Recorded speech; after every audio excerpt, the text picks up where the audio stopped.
Alright, should be live on YouTube now, by now. So, everyone, this is GeoWill from the Productions², and we are back to do a little bit more streaming of KSP. Not going to be a 6-hour stream like yesterday, but maybe an hour and a half, 2 hours. That would be about right, I think. Right amount of time. So, what we're going to be doing tonight is we're going to take a trip up to Minmus and try and get the last bit of science we need to get the stuff for the rover, so we can finish the rover. We're also gonna build the station, and we're going to put the station in orbit around the moon, and maybe we'll try sending the rovers up as well, depending on how much time we have. That's going to be the itinerary for tonight, anyway. If we get all that done, we can do some more stuff, like maybe trying to land our first base core up there. Actually, take that back. We're going to the moon and Minmus. I'm gonna land at our I'm gonna try and do a precision landing at our base location that I have set up, just because I'm gonna try that out. I mean, while we can use the rovers to move things around, it'd be nice to I did not hear any game audio. I guess there isn't any in this part.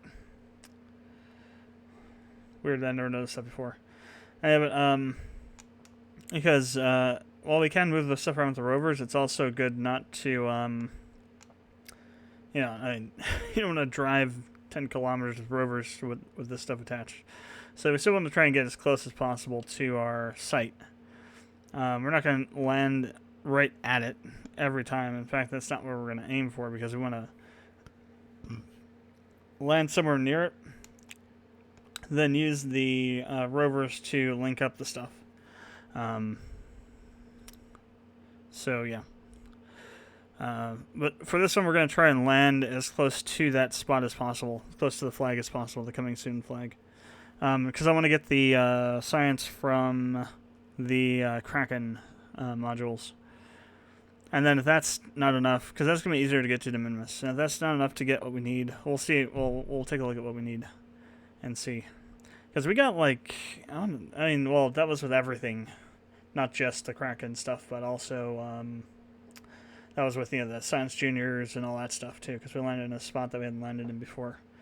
But I mean, it's like, what was it, like 88 for the blood samples alone, so that's like 166 or something. And then it was like 20 and 30s for the rest of it. Okay, yeah, there's no game audio at that part. So yeah, I mean, I think if we get up there at that spot and get back, it's pretty easy to do. But at this point, but if we can get there and back and get all that science, we should have. Oh, we only have 5. We only have 4 science on it. Maybe that won't be enough. We might have to go to Minmus too. We'll see. Hopefully, just going to the moon will do it though.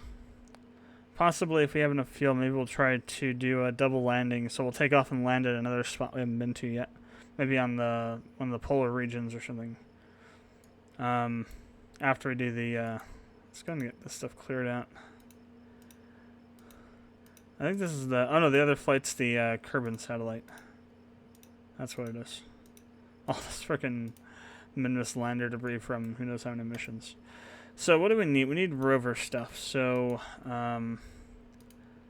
it's field science. Yeah, these are the ones.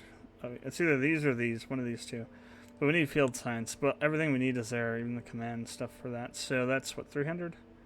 We'll see. Maybe we can get it. Maybe we can't. If we do a double landing on the moon, we'll definitely get it. So we need to get at least 300. So I'll write that down for field science.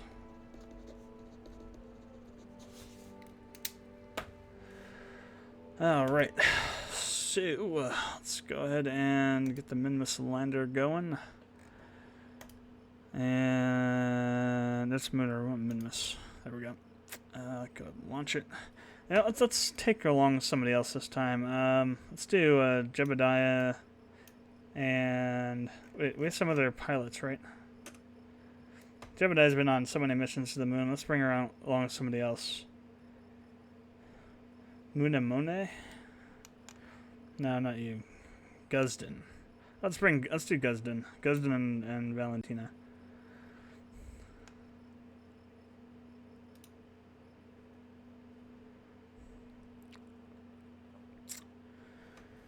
All right. I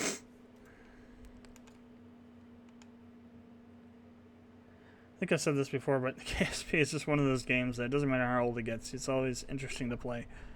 And you get sucked into it pretty easily. Alright, so get the SAS going, full throttle. And we're off. So we're just going to the moon. So we'll do, we'll go up to the, once we get to the mid-atmosphere, I'll start doing the turn.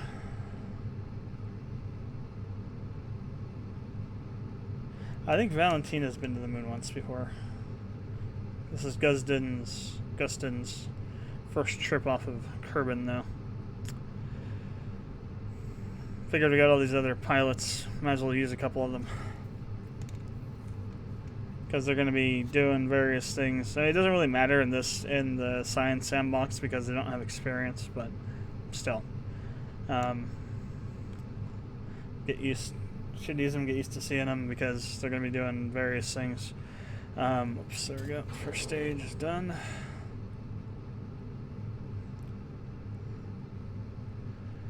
Because we're probably going to put somebody on the Mooner station full time up there, and we'll have various missions going on and whatnot.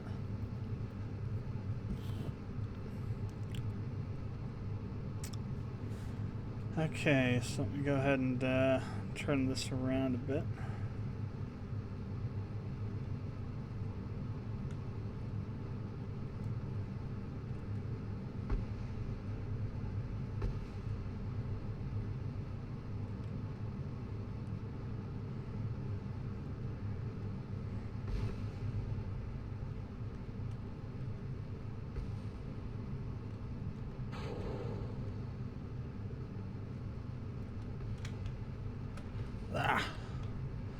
Okay, if I can actually do this correctly anyway.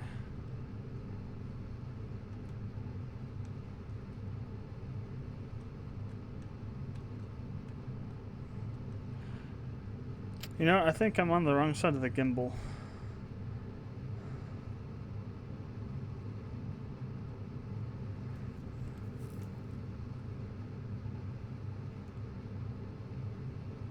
Well, it doesn't matter. As long as you go on a 45 degree, you can go either direction. It's just, it's harder on if you're going the opposite way, the way that you normally should, which is to go down the 45 degree one instead of the other side. It gets a little bit difficult because you're going in reverse, but yeah, it's not, once you get used to going to the moon, it's something you really can't handle.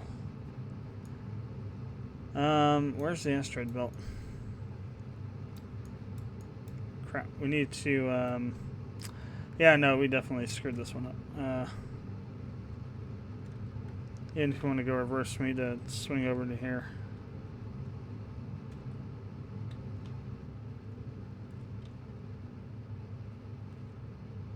This is going to be nasty no matter what happens, I think. Just because of the way the momentum's going. I didn't lose anything though, so that's fine.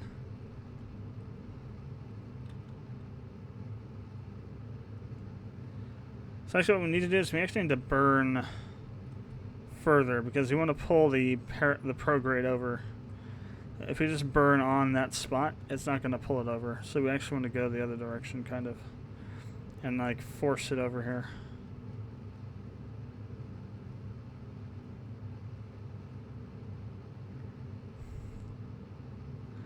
No, I think I just want to, let's just restart the flight.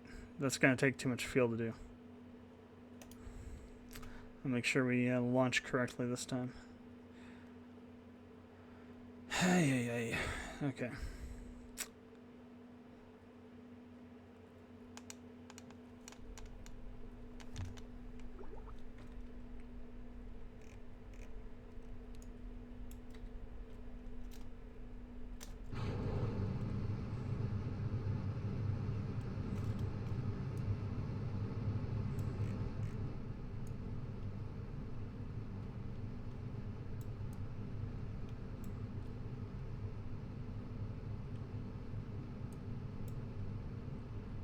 Now I'm gonna go right for it, for the curve. That should be fine.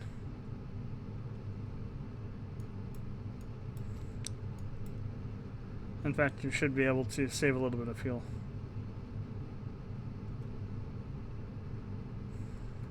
Getting to it right away.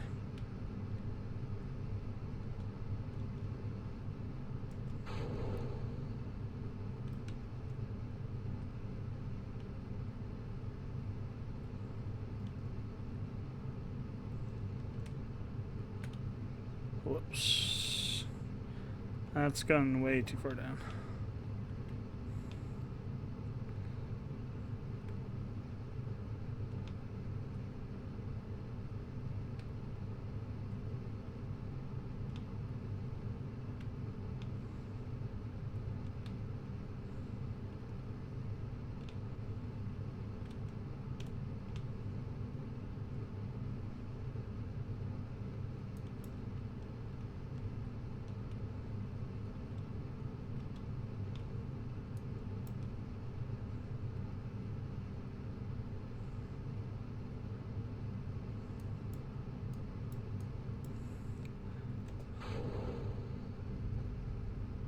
We took out a few of the wings.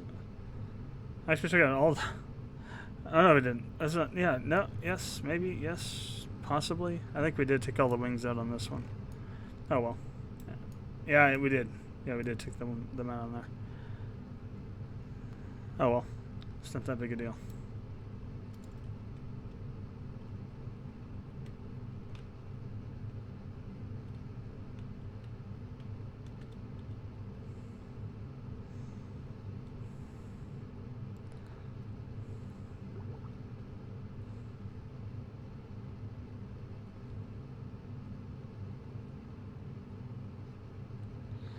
Again, we want to bring this over a little bit, the prograde over a little bit, so we're going to burn a little bit off of the gimbal line. Try and force it over. Yeah, it's pretty good.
It's funny, there should be it's probably a mod or something, but like this would be a perfect time for a Line to the Rising Sun to start playing. I'm gonna go ahead and try and line this up a little more appropriately. Alright, there we go.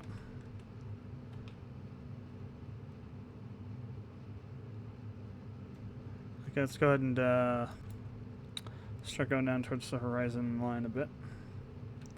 Start pushing out the periapsis.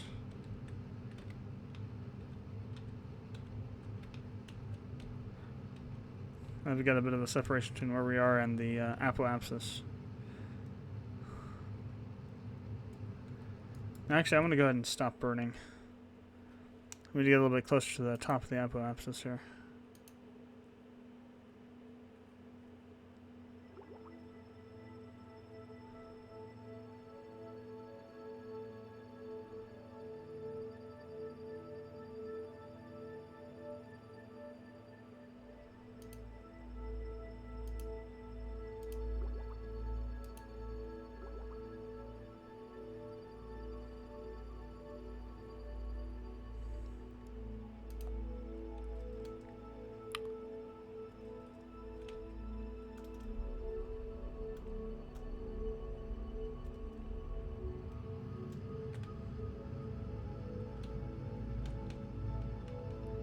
I keep forgetting the friggin' RCS. I need to update this next time I get a chance to before we go to Minmus. Put RCS thrusters on this thing. Either that or get the advanced reaction wheel since now that we have it. That'd probably be better actually. Oh, we also can get rid of the fairing.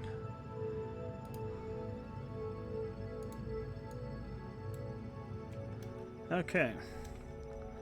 Well, I kind of let that apophysis burn a little bit too much. Still, we're kind of going sort of, we got it out there a bit so we don't have to burn so much on this part. Alright, there's the moon. We're probably going to want to go to right around in here.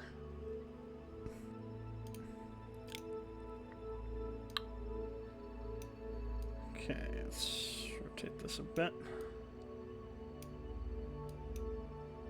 And there we are. Nice long transit time there, so I'll have plenty of time to do what we need to do.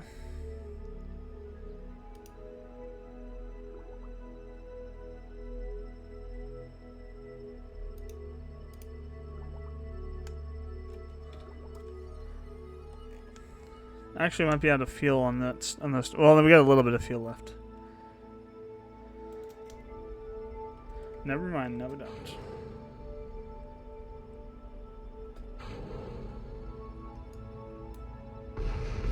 Okay, good. We didn't royally screw anything up there much.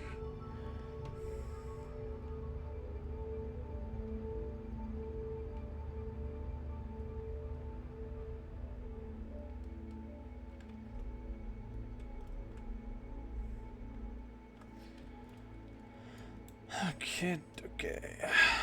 So, got 35 seconds to go. Let me speed up just a little bit.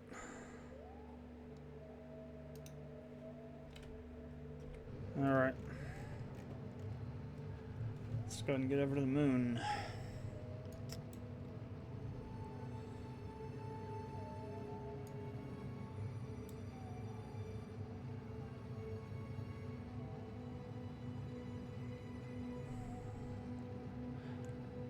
I had to make sure I don't use the Werner thrusters for the RCS. I mean, the actual RCS that way. Because if I had RCS on this, I'd be able to actually deorbit it with the RCS. Wouldn't be quick, but we could do it with the RCS.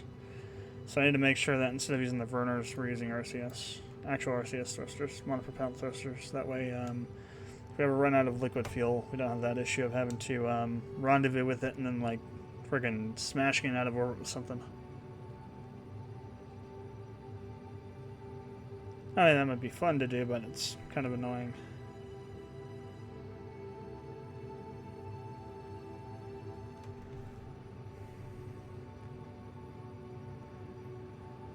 Okay.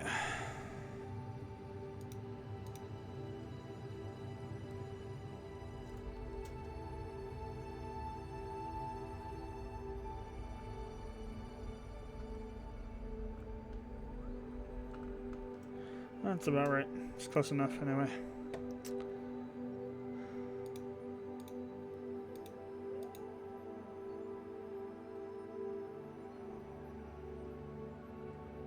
Little interesting dip right there. I think that's just well, it might not be a glitch in the orbital pathing, but this looks kind of weird that that's like that right there. Okay, so I'm gonna use burn retro.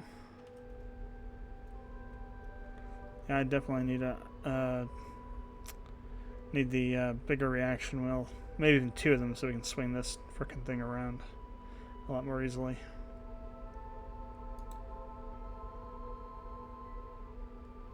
Alright, now we can speed this up. So, first thing we want to do is to bring this into an orbit, stable orbit. So let's just go ahead and do the usual stuff. Then what we're going to do is we're going to target the coming soon flag, and then we have to do an inclination burn to adjust our orbit to pass over it, and then we'll have to target it so that we can use it on the gimbal.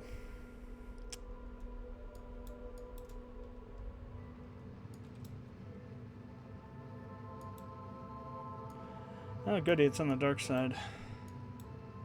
I may want to wait a bit for it to get on the light side. So I'm just going to speed up.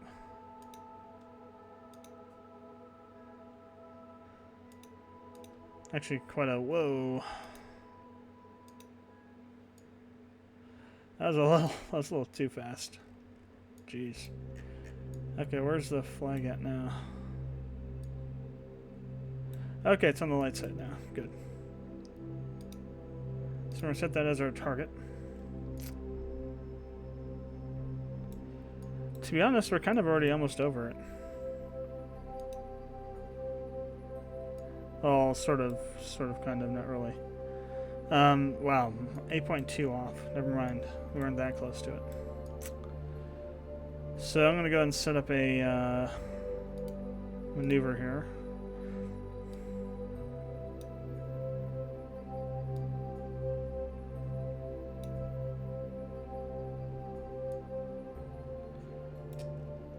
Wait, what?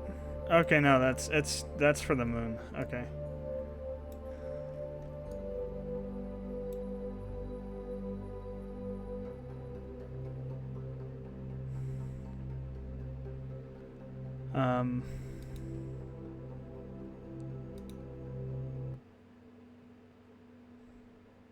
Oh, we're switching to the flag. Whoops. I'll need to switch back to our vessel up there. You can use switch to switch between different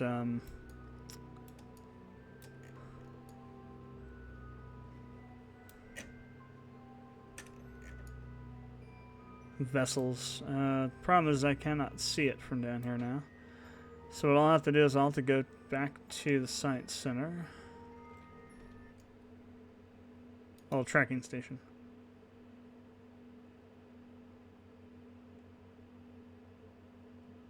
You're on a collision course. That's a flag. Of course there's a collision course. It's stuck in the ground. Well, it's supposed to be stuck in the ground. For some reason that flag is hovering over the ground. Don't ask me why, because I have no clue. Okay, there we go, this one.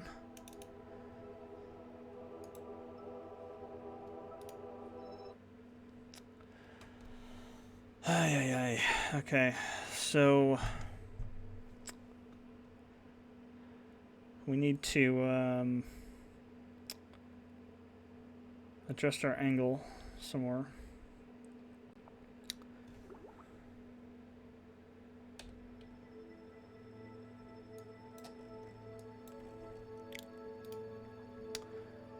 Alright, coming soon, set target.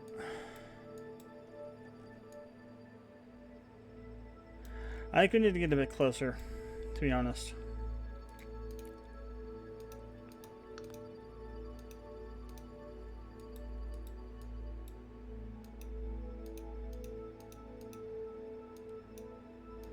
Yep, how do I get...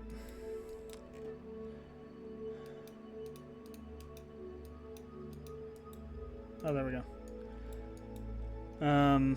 Let's go. Yeah, so let's go ahead and burn retro a little bit more.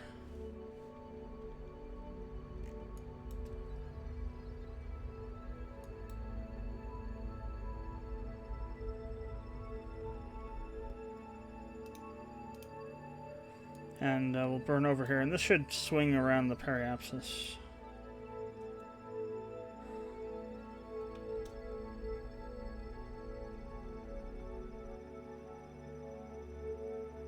Once we get over to retro. What's the fuel looking like in this stage? About half, okay. We should have enough fuel in the other stage to do what we need to do.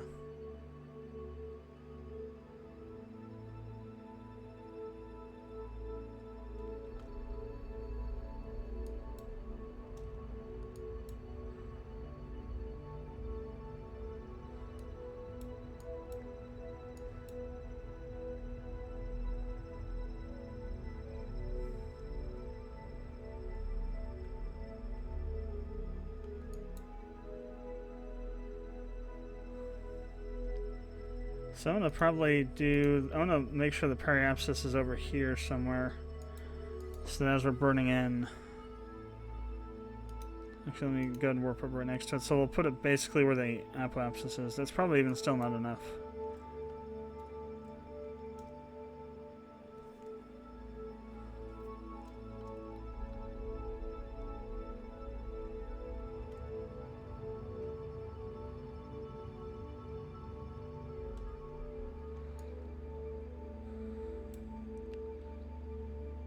Quick here, I'm going to do a maneuver and see which radial we need to do. Okay, so radial out.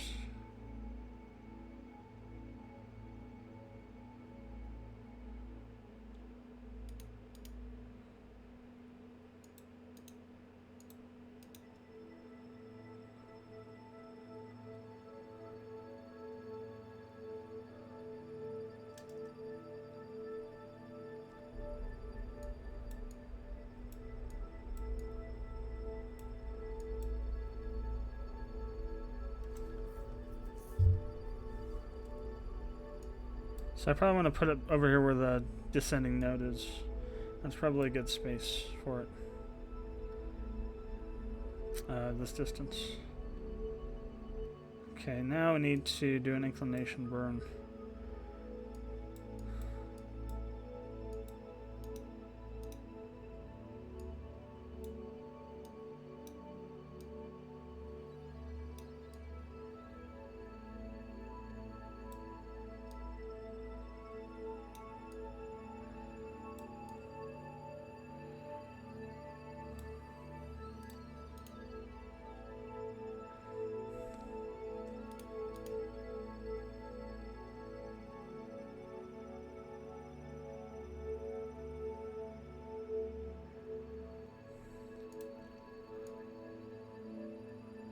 Should put us pretty close to it. Again,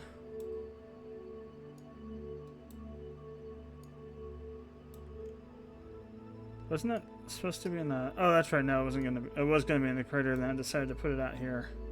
There was more room.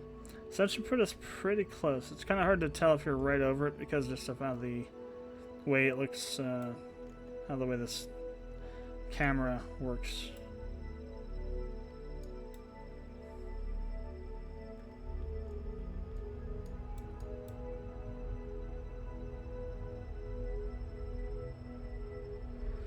Again, you want to make sure you get this pretty precise. I mean, as precise as possible. It's not like a rendezvous, but at the same time, you want to make sure you get pretty damn close to it.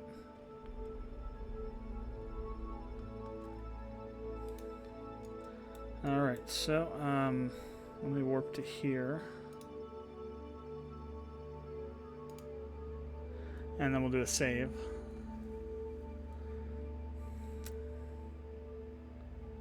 And we'll start burning down.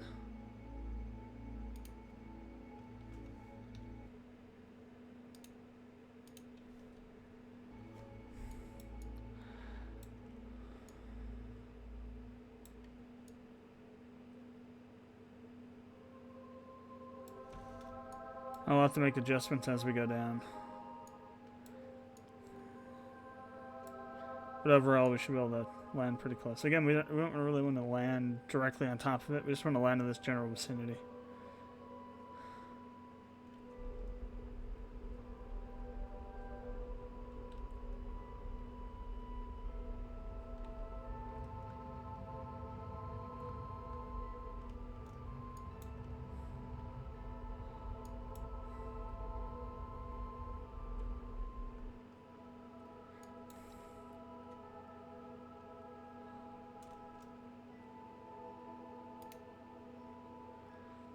I want to burn a bit more anti-normal. Looks like we're going a little bit over the north to the north of it.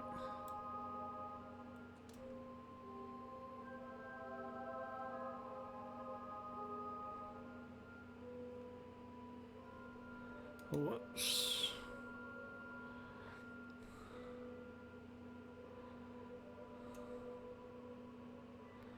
I forget if it was normal or anti-normal. I guess we'll find out. We're still pretty far up, so we can make adjustments. We'll need to start slowing down pretty quick, though.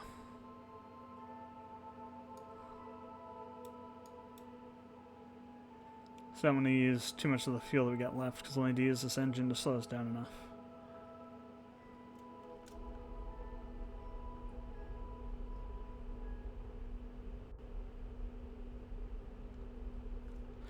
Okay, it was definitely anti-normal. So we're going to go all the way to the other side of the gimbal. Let's give ourselves a little bit of momentum here.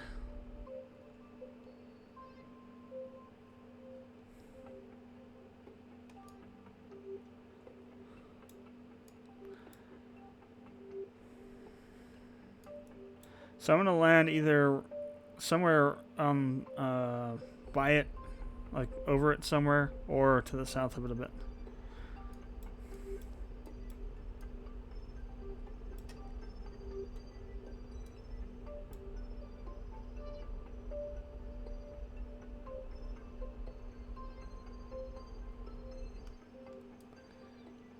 That looks a bit better.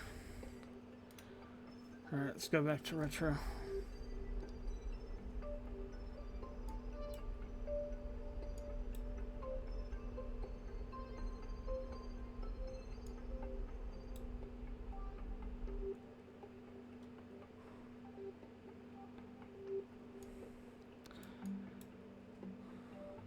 So now what I want to do is like right around in here. I want to warp to right around in here somewhere. And then we just want to punch it. We want to bleed off a lot of our speed.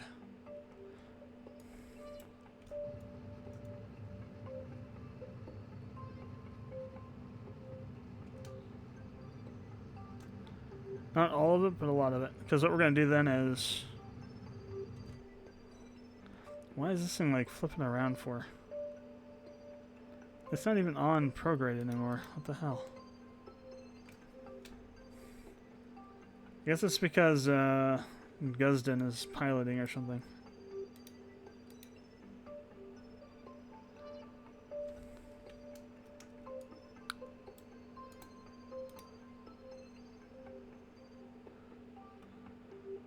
And he's not a veteran. So what we're going to do now is we're going to warp to right around in here. And then we're going to punch it again.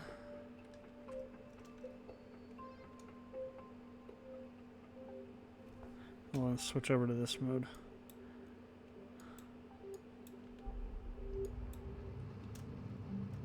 So there's the coming soon flag there.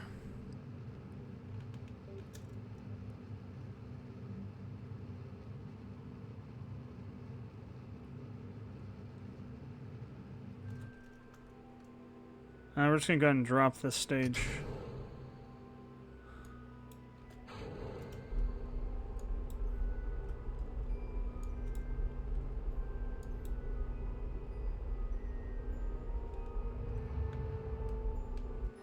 Alright, let's have a look at where we're at now. It's going to be pretty close.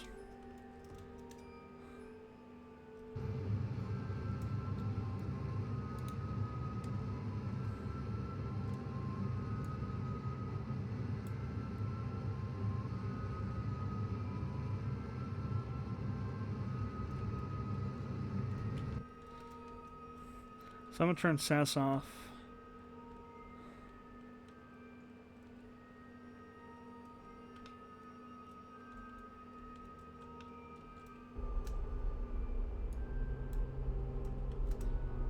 Or wait, other way. You want to go the opposite direction.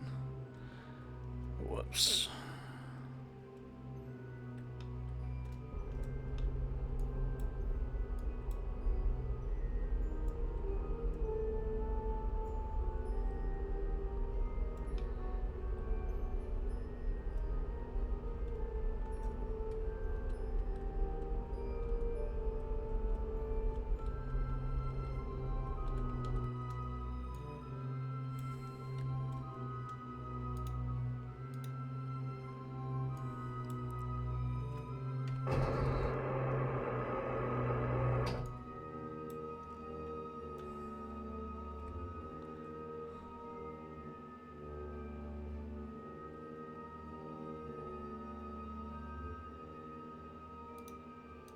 I've already done it over the moon, so I guess that's not going to count for much.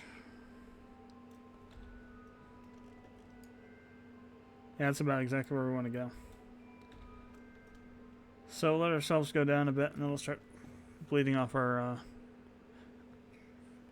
speed again.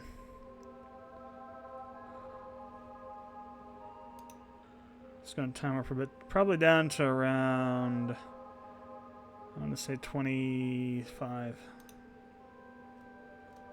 Then we can speed up. Take the speed out. Well, this basically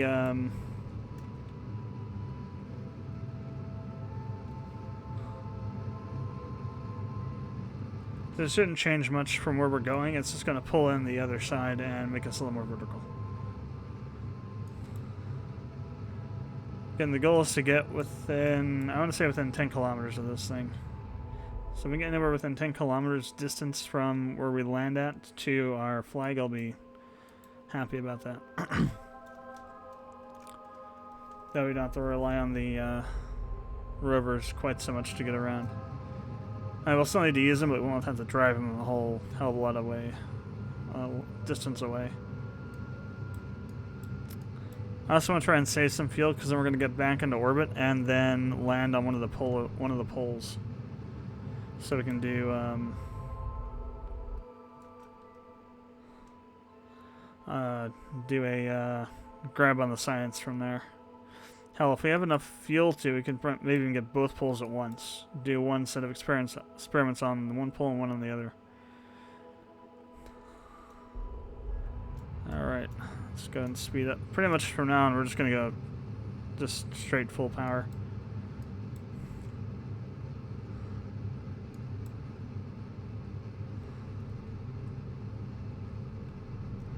They're coming in pretty fast, actually. I might have screwed this up a little. We'll see.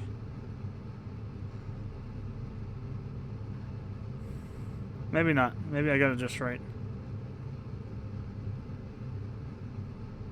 Got 2,000 meters to go still. Yeah, okay, we're gonna... Well, I don't know. This is gonna be interesting. Come on, come on, come on. Ah, no, yeah, too much.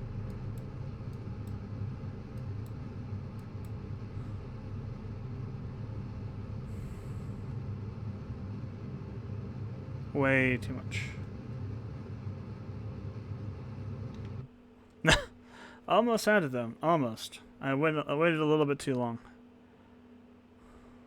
They're all happy about it, like, hey, we're going down to the moon. We're not going to crash. What are you talking about?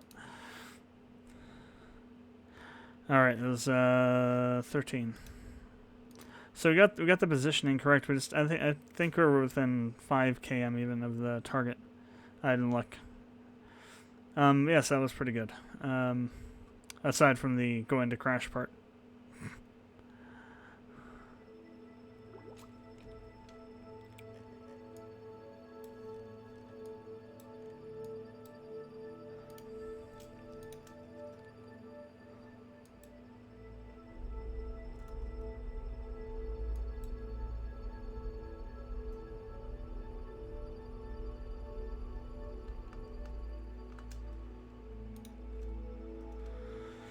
Alright, let's go ahead and give this another go here.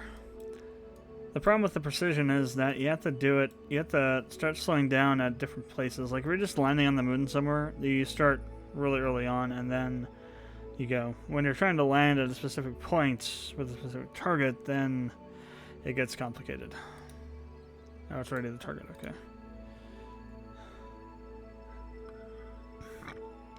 Again, I don't really care. We're actually probably pretty close.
we're not going to make that mistake again. I'm going to slow down quite a bit. While we're still up far enough.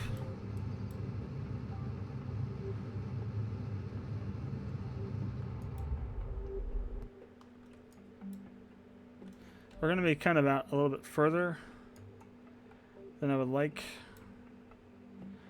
But we didn't quite do it correctly. We're still in the general vicinity, which is going to be fine. That might be a little nasty, though. Hopefully we don't land on that edge right here. Kind of seeing, well, we're kind of actually going more towards this area here. Still, it could be kind of nasty. Let's do an adjustment.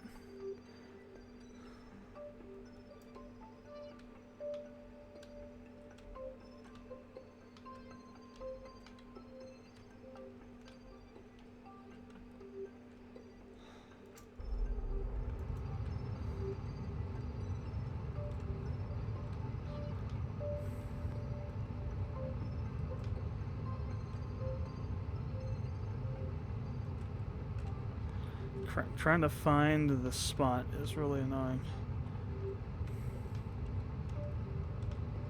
Damn it.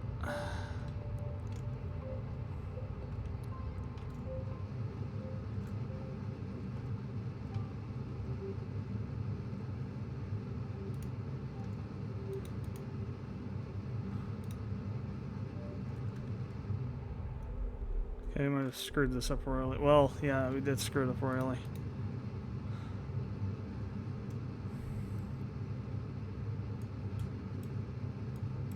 There's no way we slowed down fast enough.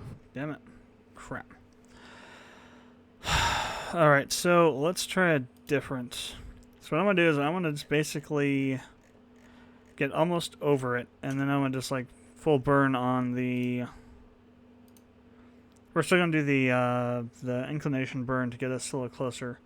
We're going to wait till we get about just almost over it, and then I'm going to full burn on the one stage, the last Rockomax stage.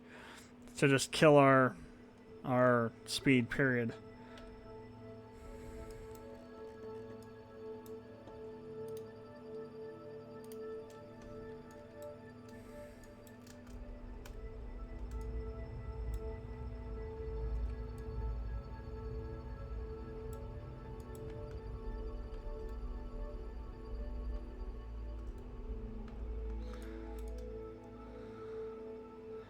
So basically what I want to do now is I'm just going to swing around to prograde.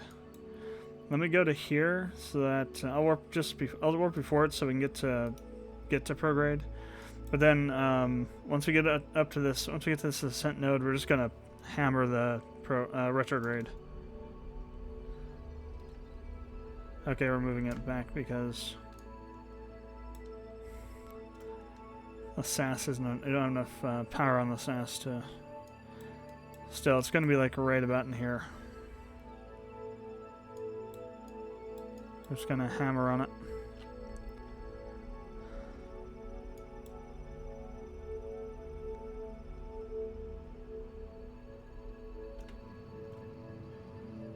We just basically want to make it like an arch shape right above it here. I think I might have waited a little bit too long. We'll see.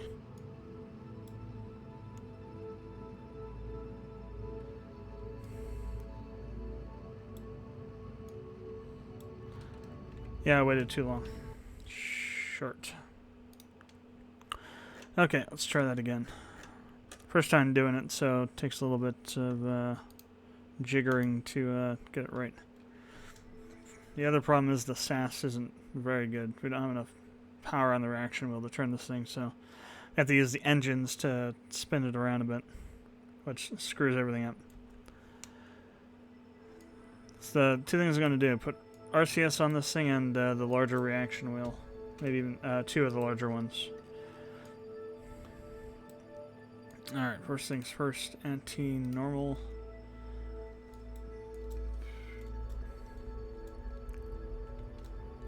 Now since I know I'm going to have to burn a little bit to get this to go to where we want it, I'm going to actually put this a little bit there.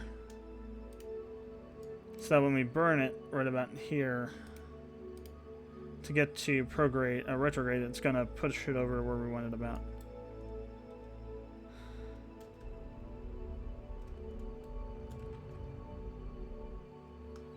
What in the hell? Seriously.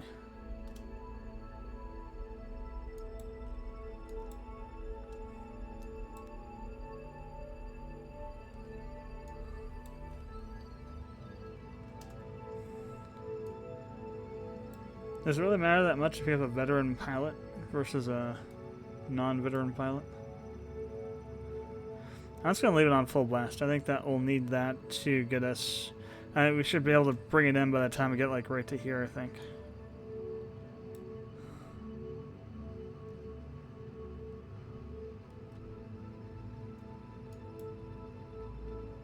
Let's slow down a little bit. Time warp a little closer to where we want to be. Oops. Prematurely clicked on the button. Because we'll be able to take this speed off really easily.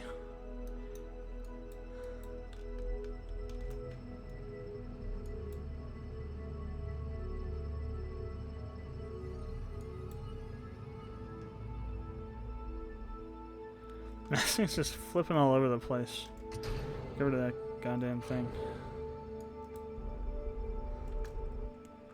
We're still pretty far up, so we're gonna have to probably time dilate a bit. We can actually do some adjustments.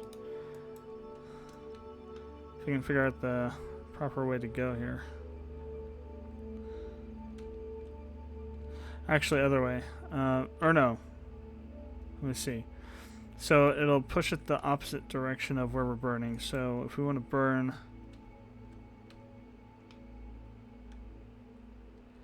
a little more towards it,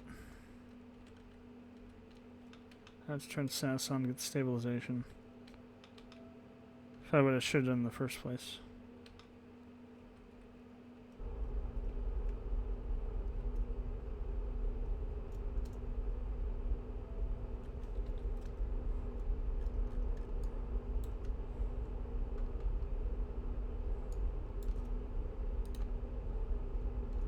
Oh my god, the freaking balls.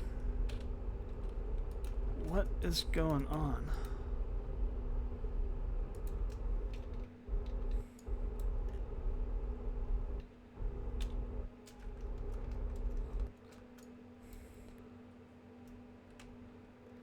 Could not control it whatsoever. I need to go to the other side. We're pushing it the wrong way.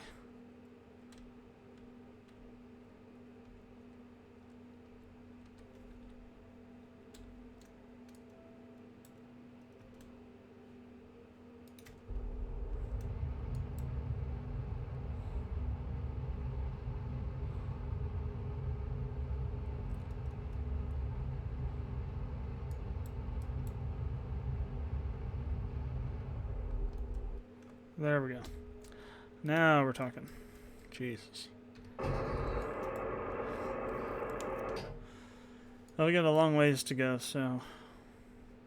So I don't want to let this get over 200.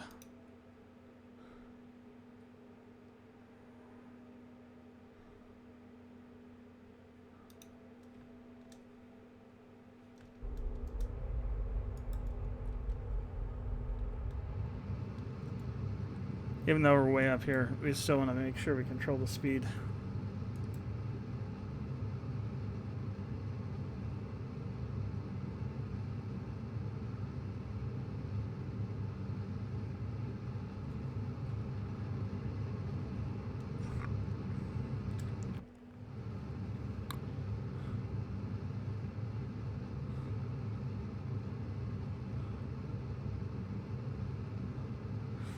Let me get this down to about 80. Then we'll let it drift down. It should only go up to about 140, I'm hoping.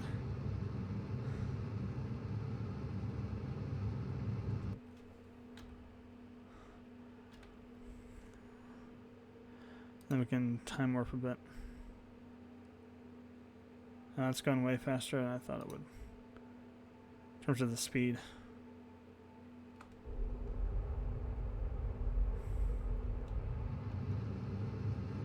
pretty much vertical, so we shouldn't be pulling in any more than we are now. Looks like we're going to be about 3 km out.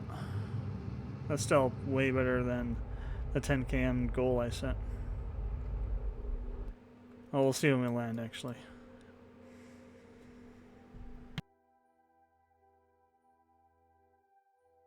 Headphones users protected.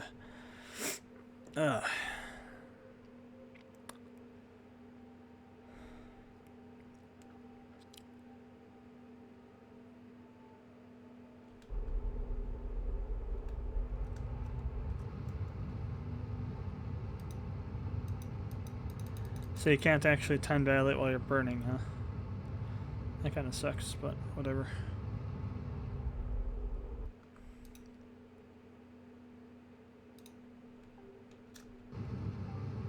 Alright, so probably need to burn...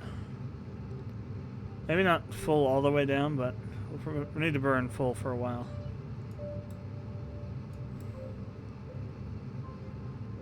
Actually, we're bleeding off speed a lot faster than I thought we would. Still got plenty of fuel.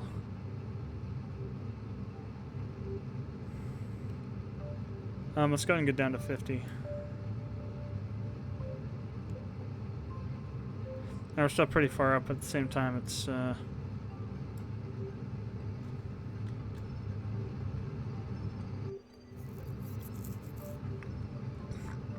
get down to 50. It'll be a little bit harder for it to speed up. Back up to like 200 or something. So at 8,000, or oh wow, we are now. We lost a couple thousand meters there.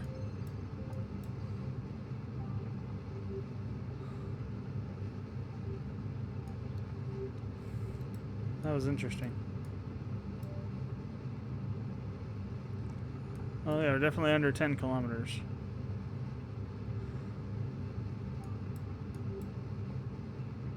Alright, this one should be a better landing. Well, the other one wasn't a landing at all, it was a crash.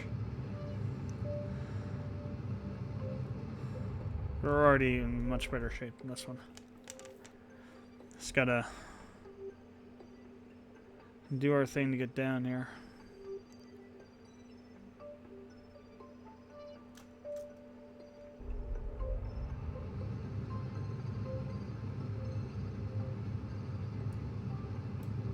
I hope we're not on the side of a hill. That would really be unfortunate. I mean, it's fine with what we have.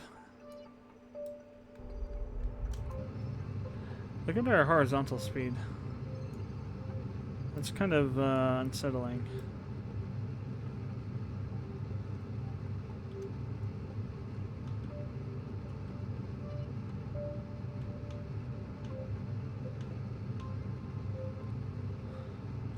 Oh, crap. We went a little bit too far on the burn.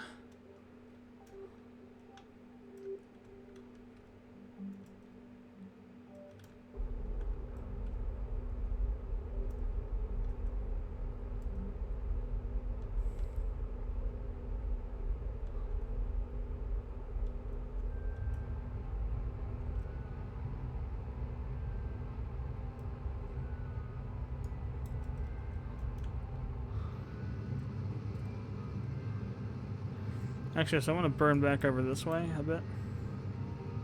So I want to get out of that hellhole that is that crater. And back more a little over to this direction.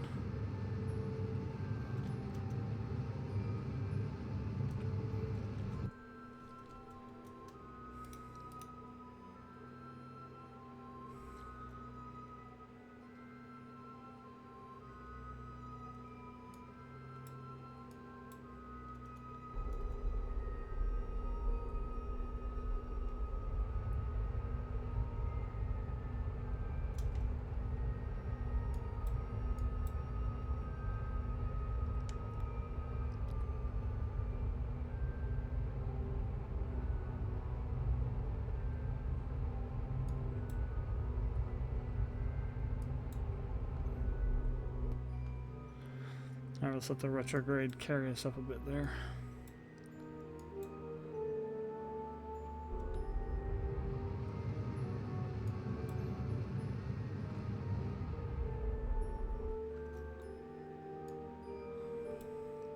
Alright, attempt number 2 here. We got most of our horizontal off, so it isn't so bad as before.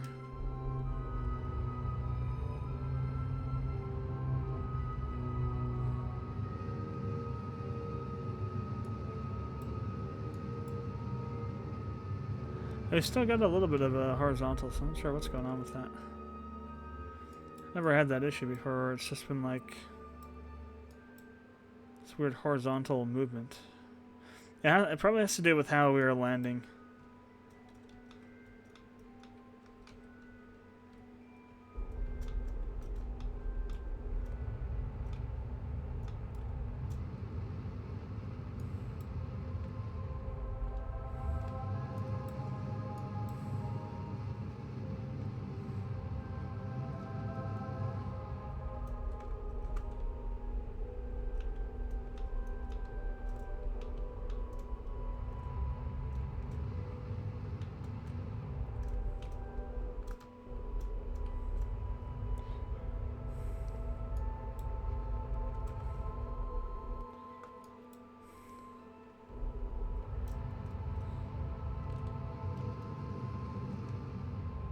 Crap.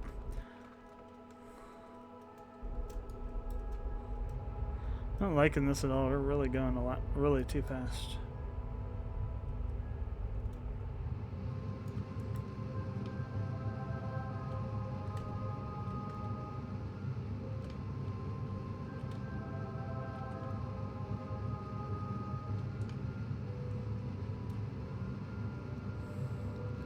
And it's the horizontal too. I just don't get that.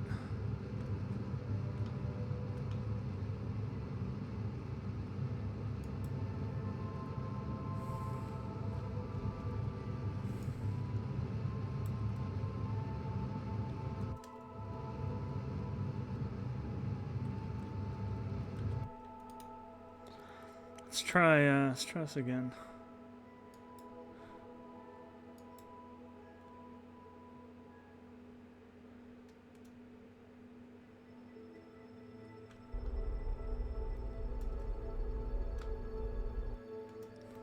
Let's wait till I actually get over the other side of the apoapsis here. That might be part of the problem.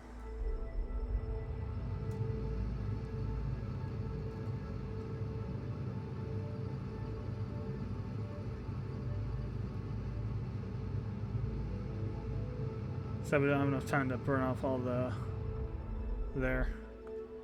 So now I want to wait till I'm like pretty much horizontal before I do anything, so we're not pushing ourselves in any direction horizontally.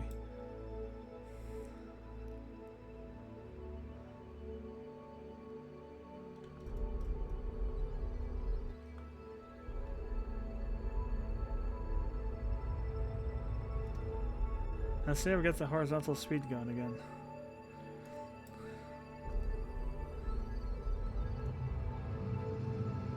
Nothing I can do about it, I guess, or I was going to have it.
Oh, god damn it. This is supposed to be easy. So I think that method of landing this ship, landing on the moon, is not going to work because you can't kill your horizontal. In fact, not only can you not kill your horizontal speed, and it doesn't make sense though to me. If you have a horizontal movement, then you're not straight up and down on the gimbal.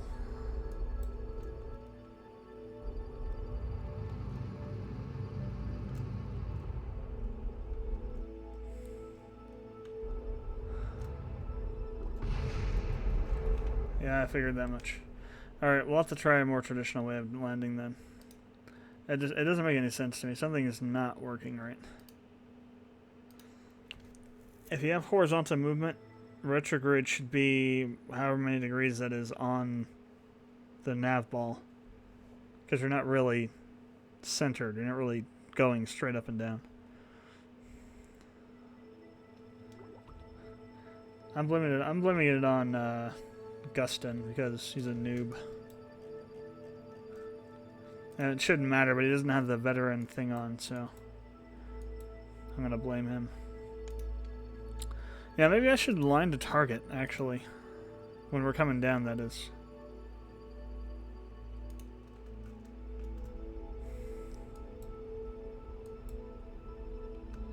Actually, let's line to target now.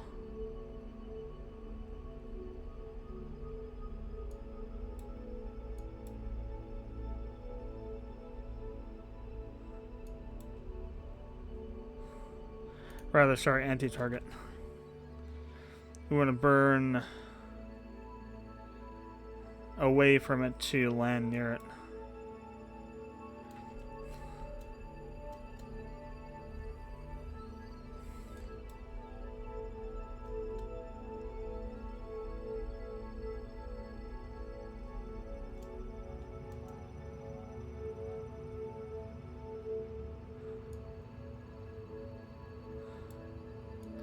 What I find interesting though is that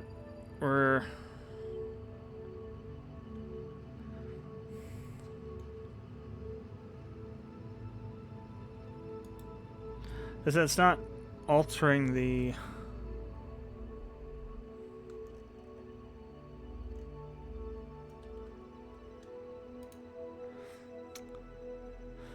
well, we're burning anti-targets, so that might be why.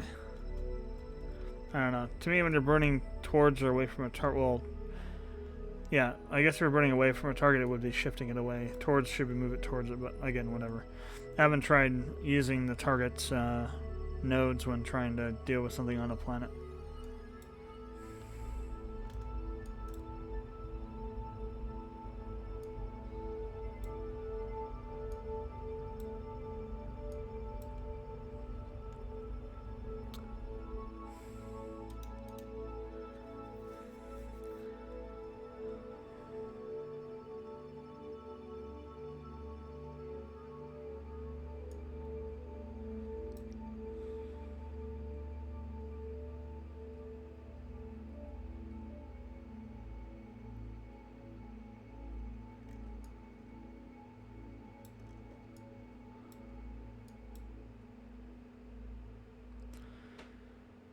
I've had this issue before with the horizontal speed. I thought I had figured it out, but I guess not. I think part of the problem is we're coming in too steep, which is kind of the point on this. You want to do if you want to do like a pinpoint landing somewhere, it's going to be pretty steep.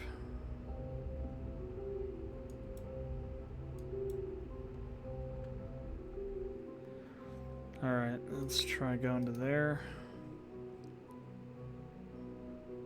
So the idea now is to just slowly kind of bring things in.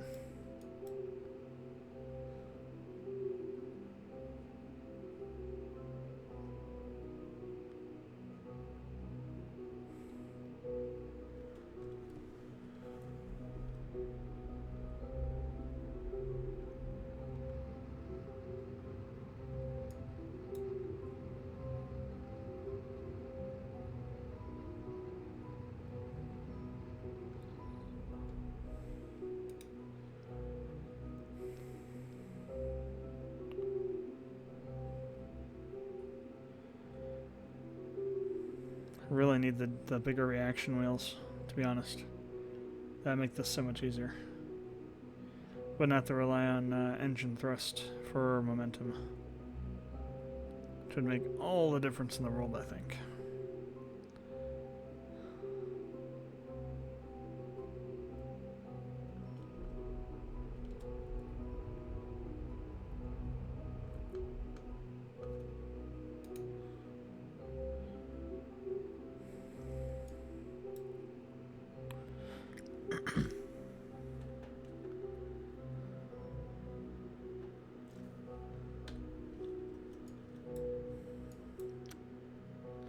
So what I think I'm going to do is, we're going to keep using this engine. We got plenty of fuel in it still. Oh, not really. It is almost empty, isn't it? Still, it has a lot of thrust, and we'll be able to take off a lot of speed before it runs out.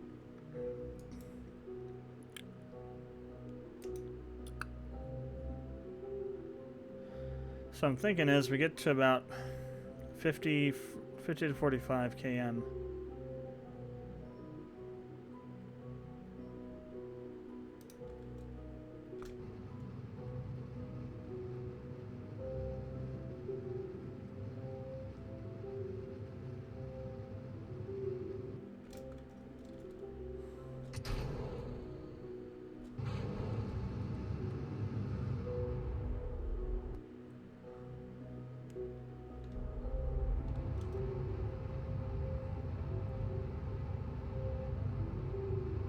So you can kind of see the discrepancy between the vertical and horizontal speeds, and that's the problem.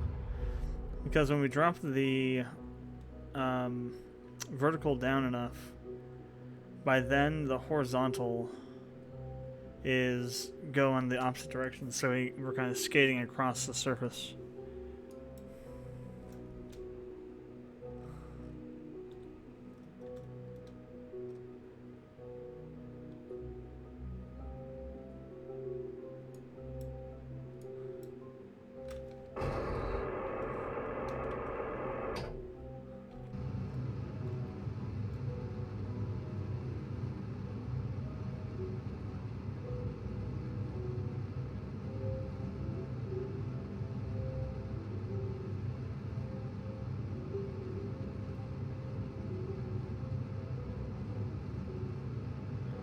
And it's because we're coming in too steep.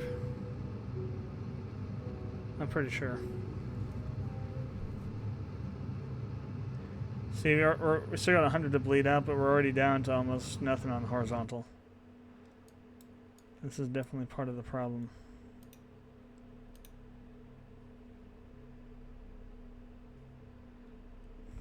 So I need to switch to stability.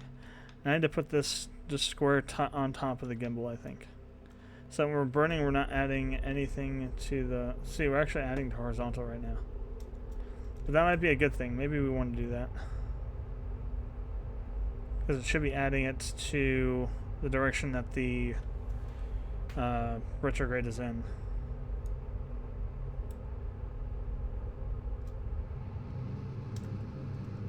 It's only adding a little bit too, so not that much. Then we can swing back retrograde and at the end, right at the end, and bleed off the rest. That might just be what we need to do. Blah. We're coming down on that really bad spot, I think. Oh, maybe not. It might be coming down a little bit north of it. East, whatever. This way of it.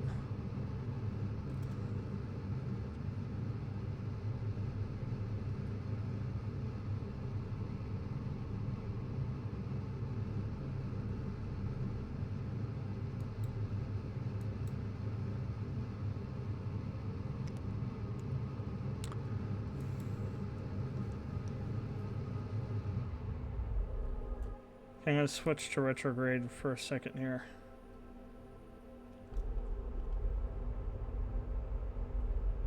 So I'm going to bring it back up a bit.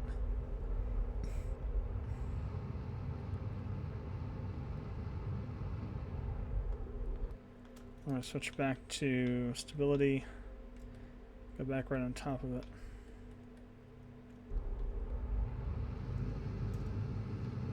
Burn some more.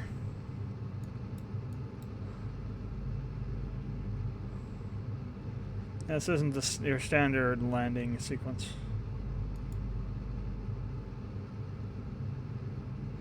What would be really nice is to get these two synced up so that they're pretty close to each other.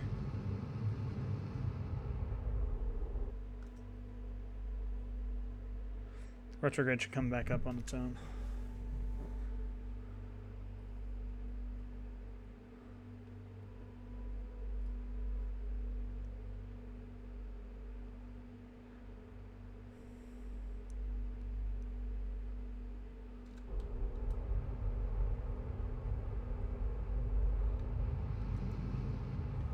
Let's go ahead and time warp a little bit. As long as we stay underneath 100, we'll be fine.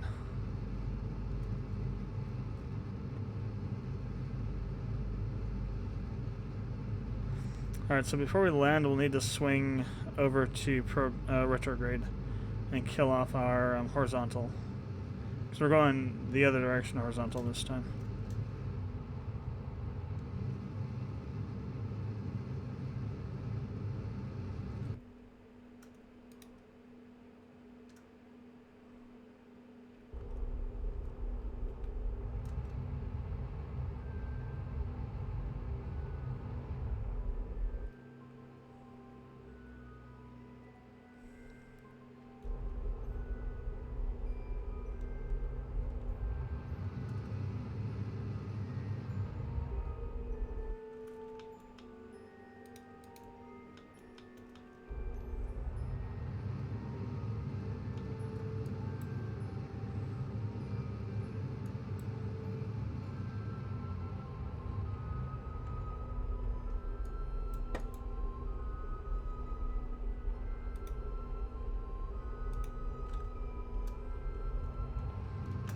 Oh, hell.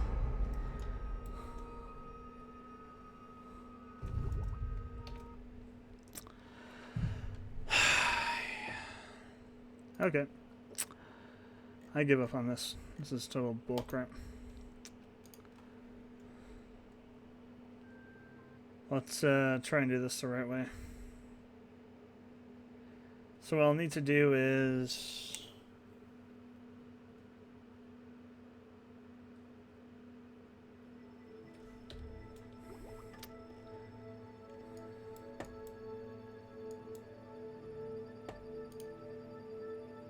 Well, first of all, we need to do the anti-normal burn to get us closer to where it's at.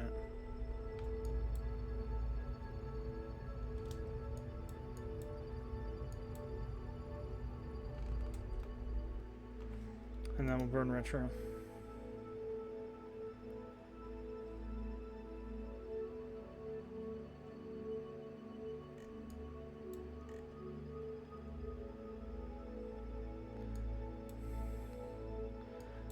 Actually, we should burn retro over here.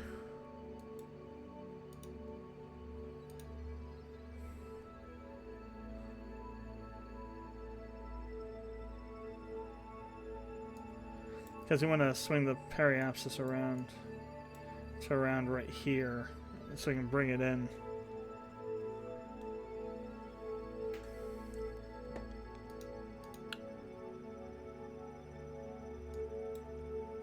So actually, we probably want to do it more right around in here.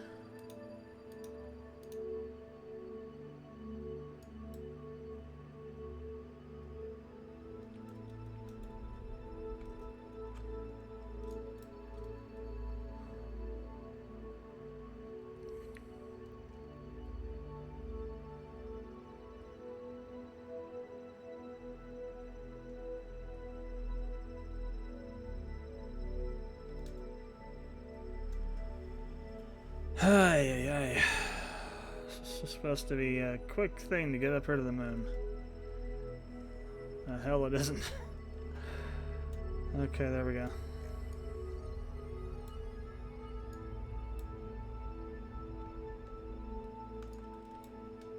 That's a little bit more like what we need. So let me go ahead and save this one. So now what I want to do is I want to warp into right about here.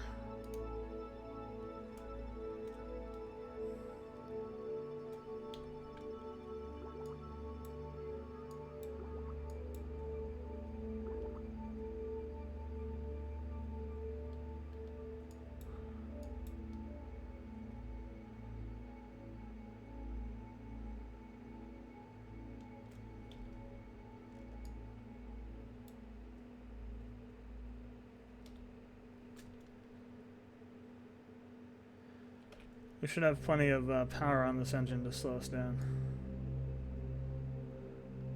That is also part of the problem. There's no strutting between these sections, so this can wobble around all at once and lower gravity like this. That's also part of the problem. Why the hell are we oh, that's the target node. Okay. Thought that was anti-normal for a second, or normal. Alright.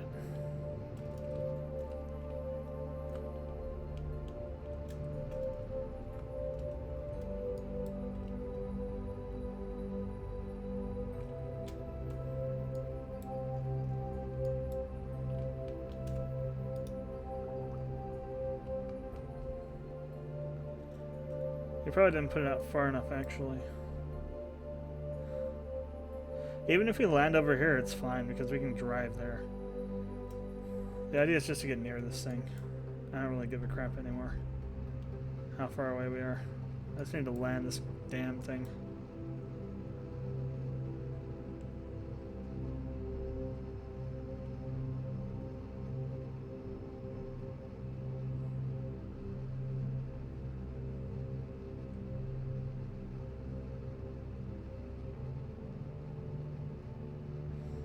Yeah, so what you should be burning off is your horizontal speed, not your vertical. When you burn off vertical instead of horizontal, that's when things go sideways.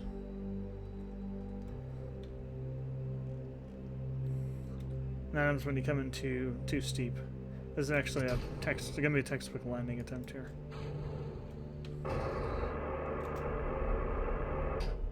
Let me burn a little bit so we can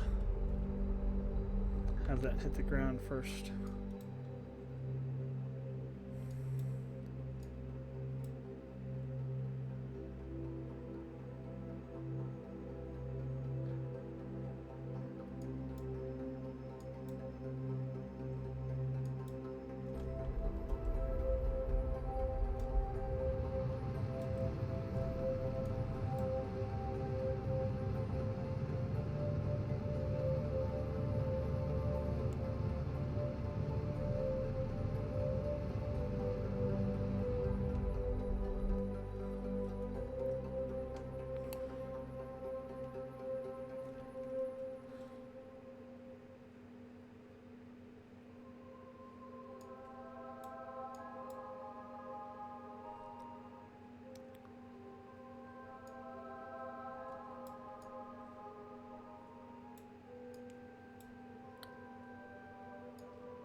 Oh, I think we made it come in a little too steep again.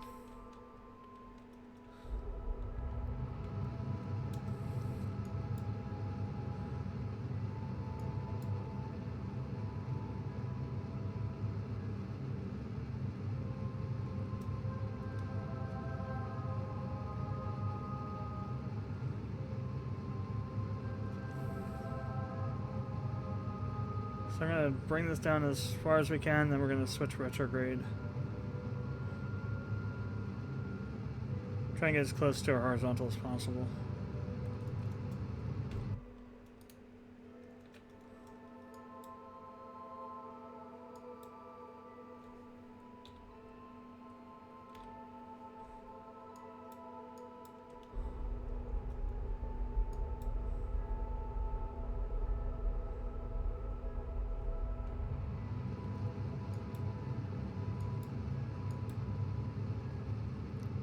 Horizontal problem again.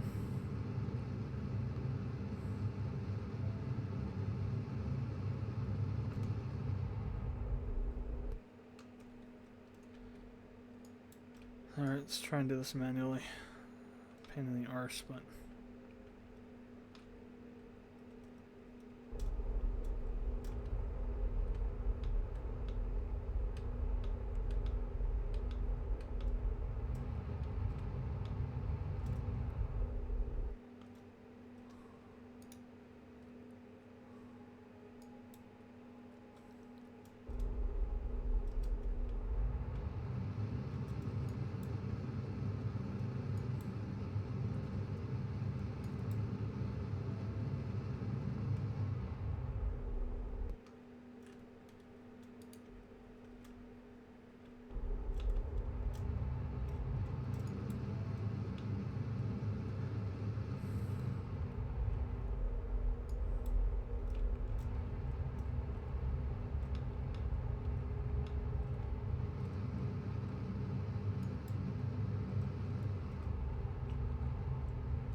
Oh my god.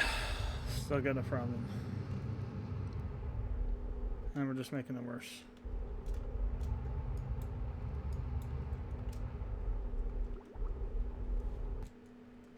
Let's load.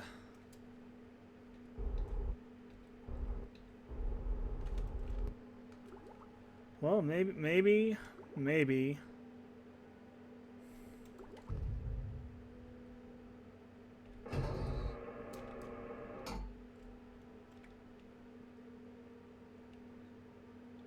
Okay, this could be a very interesting situation here.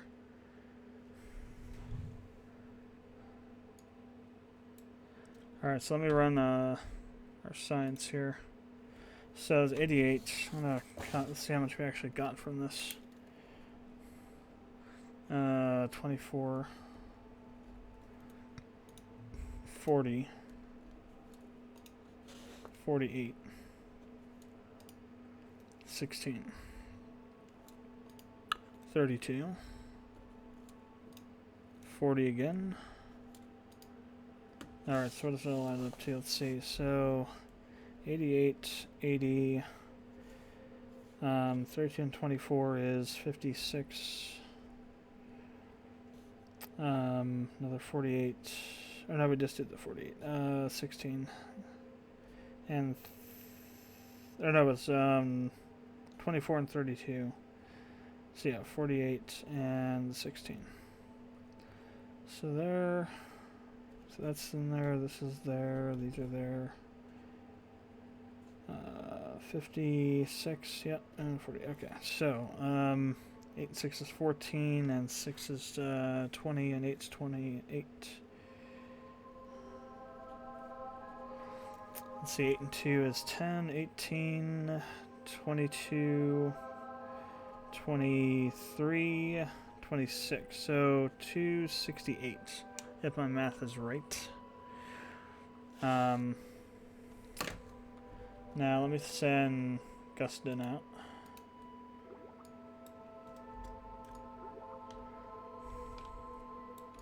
We'll have him do a soil sample.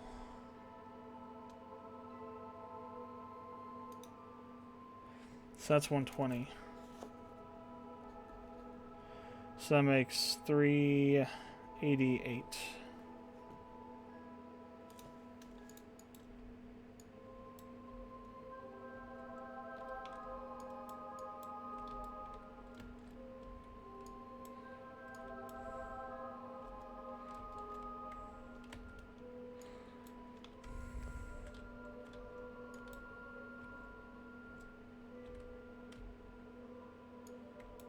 Oh my god. Okay, this is gonna be harder than I thought it was. Let's get back in here.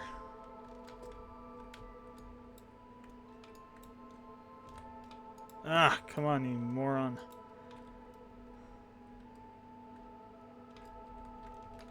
There we go, jeez.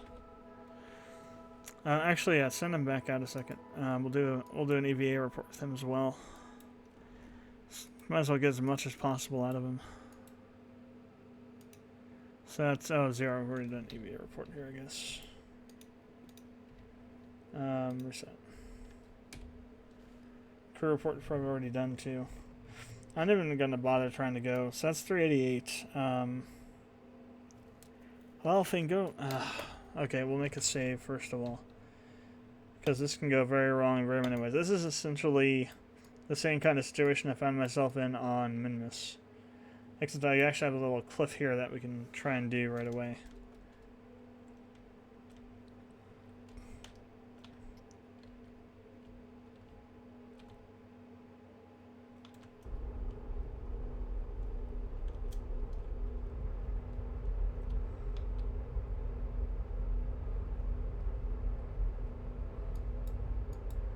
This is like cowboy stuff here. Come on. I don't want to go too fast. Not sure what that was.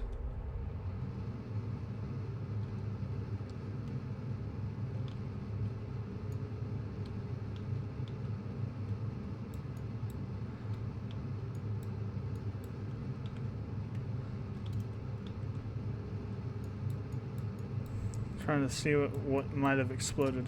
Looks like it might have been the gook pods, actually. I'm not seeing those anymore. Oh no, those are there. What exploded then? Damn. Was it a parachute?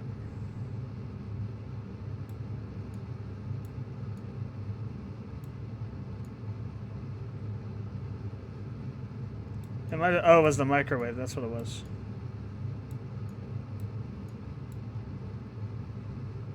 So we lost some of our science there. We'll definitely have to go to one of the polar sections now.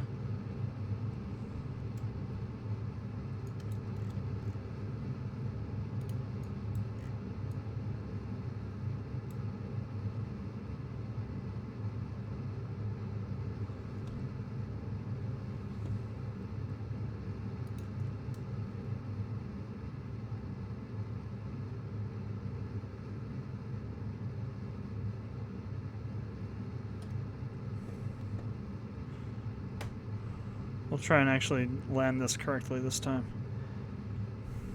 So it doesn't matter. We'll land them whenever we can, and then we'll just take the rovers to go pick the stuff up. I'm not going to bother with trying to pinpoint land. It's just too asinine right now.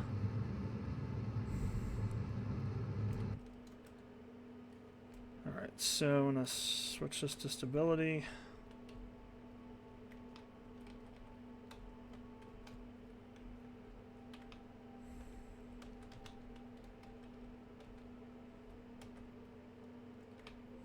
Right on the horizon.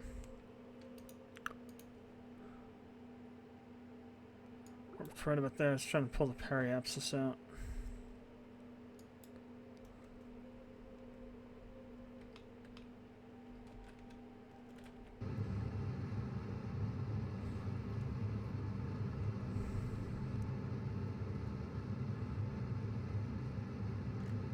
And then we'll do a normal burn to get a polar orbit and figure out what we need to do to get landed on one of the poles here. Even just anywhere near them, because it'll be, you know, a new biome probably.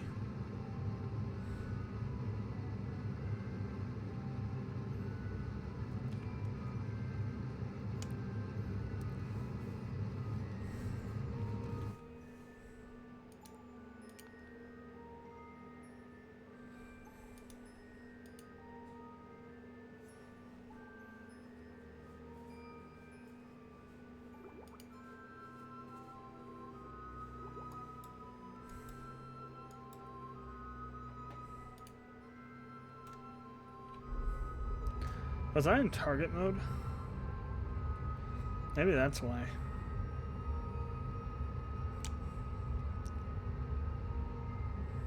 Everything was going to hell in a handbasket.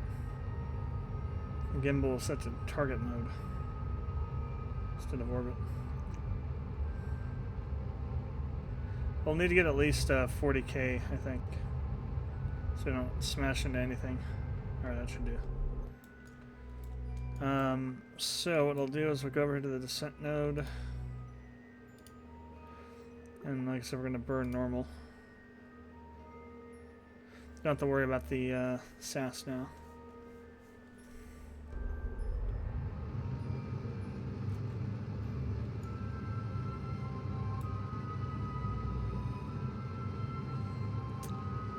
I should have done anti-normal. Oh well. Too late now.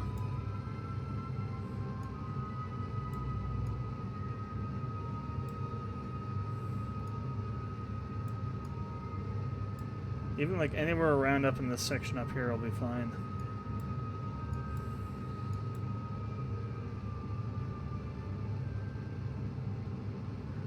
The main issue is that it's just going to take a while to get there.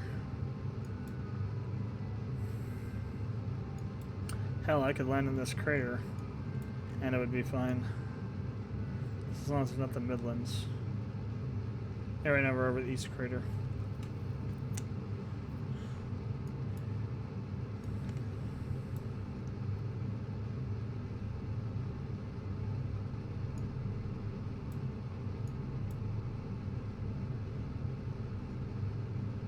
So what we need to do now in order to make this land where we want it to, we have to to go around over here and start burning retrograde over here to pull the periapsis in, and then start coming in for our landing.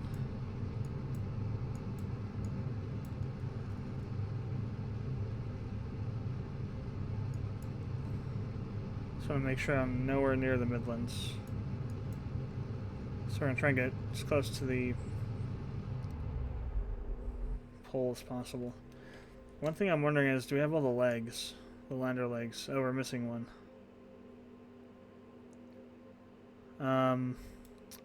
As long as we're not landing going this direction, we should be fine. Who's missing one? We got plenty of other ones. Alright, so first things first, we need to warp over to the AP node. Oh, okay, we're going backwards.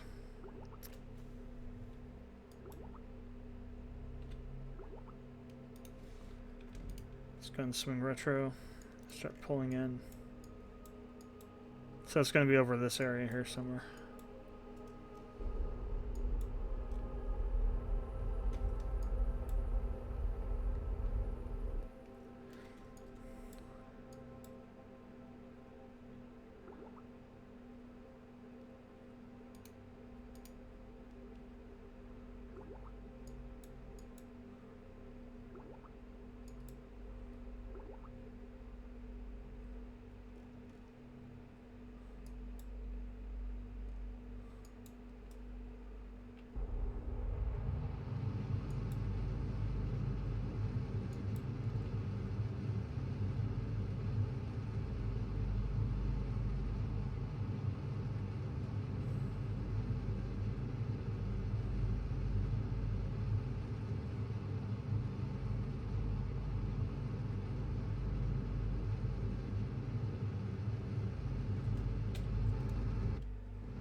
So if we're coming in this way, I want to make sure that leg's on the very bottom. That missing one anyway. That way it's not going to be one of the main ones that'll be having anything kind of pressure put on it.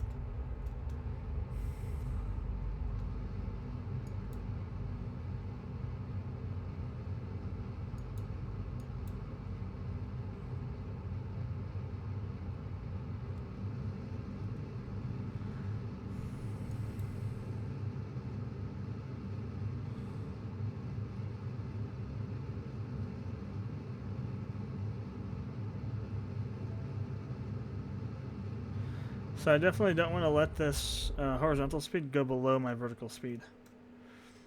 So that's where we get into trouble. Once that happens, then we start moving around weirdly. So I want to make sure that we watch that.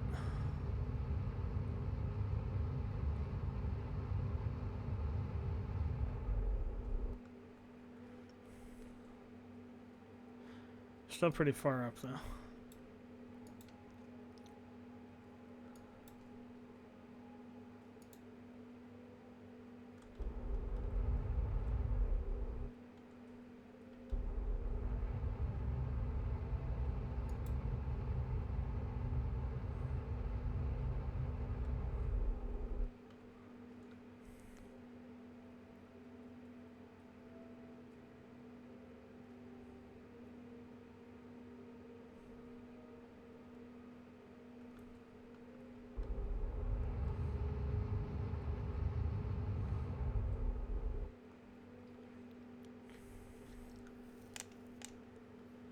Well, we've kind of got that whole situation again.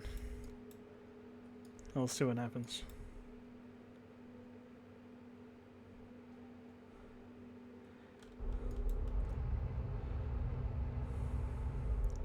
And to be honest, personally, I think that, and we're not even horizontal really.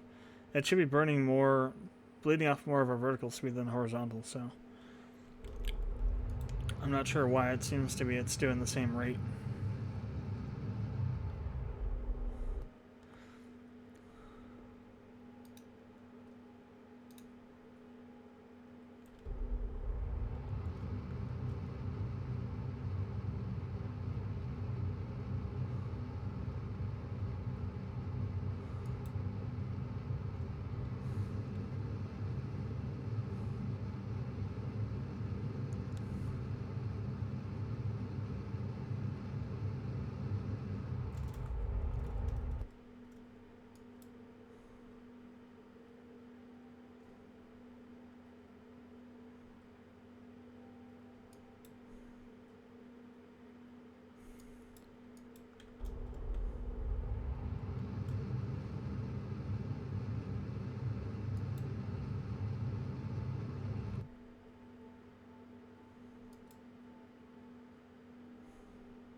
Actually seems to be a little bit more the way it's supposed to be.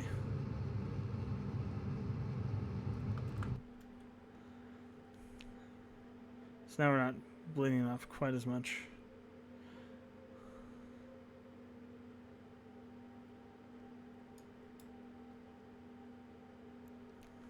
I want to make sure that this one is not even anywhere near the direction we're traveling horizontally.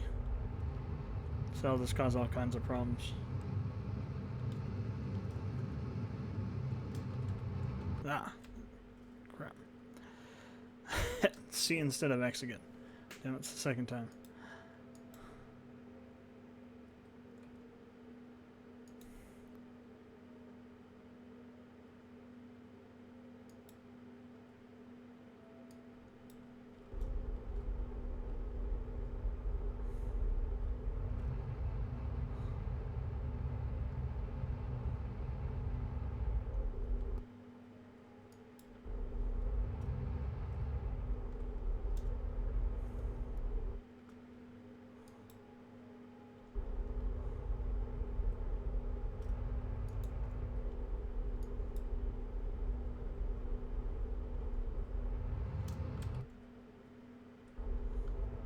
Probably gonna do a little bit of bouncing, but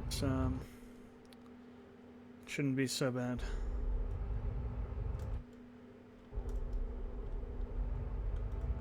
Especially if we land this really slowly.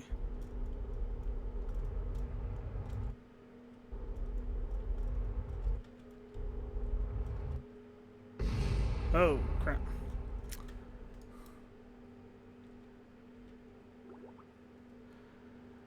Okay, we got another one of these situations. Now, if I could do this twice in a row, holy crap. That'd be a red letter day. Alright, so save game again just in case things go really bad. Alright, so let's do our first round of science. Not even going to bother counting it up this time. If I can get everything, we'll have a bunch. And then 5. No crew report, huh? Or rather, it says that we've already done it. Oh, we already had an existing one. Okay. Oh, hell, we lost an engine. This time.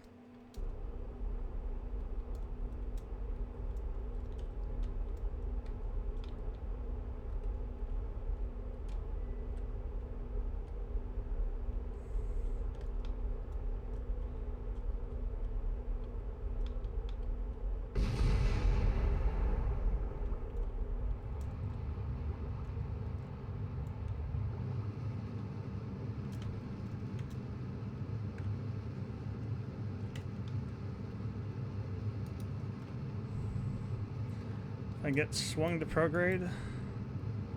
Good. A little worse for wear, but not sure what it. Oh, one of the nose cones exploded.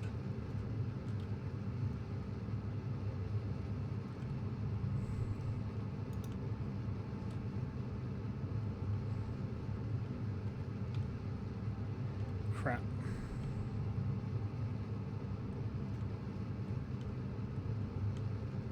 Come on.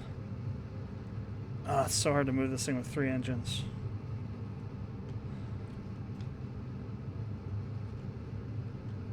Come on. Altitude, you frickin' piece of crap. Let's go. Okay, there we go. Damn it.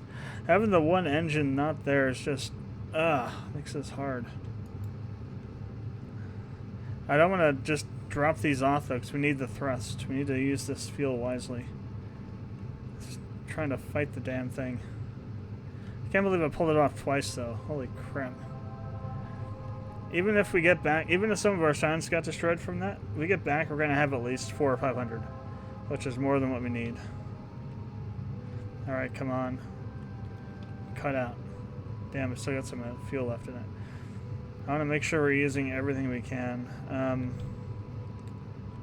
We got enough height on the apoapsis now. Definitely. We can just let that go for a while.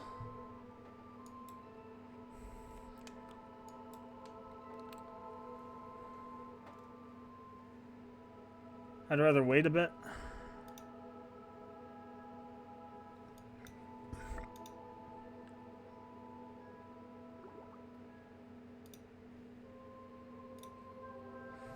And then, because the higher up we get, the less that engine's really going to matter. Like, I shouldn't say that, it does matter a bit, but... Alright, let's get rid of those damn things.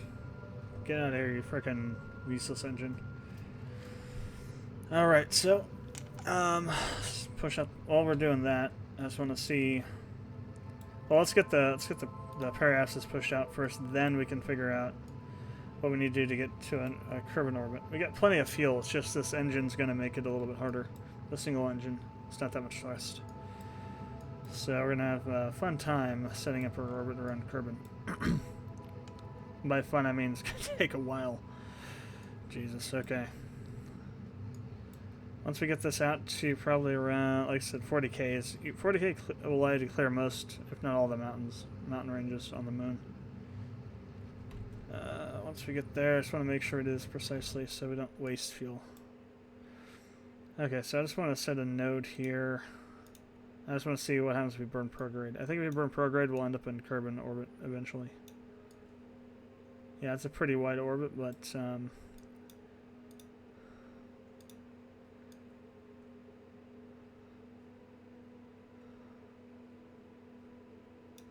where does that? It takes us out to a solar orbit.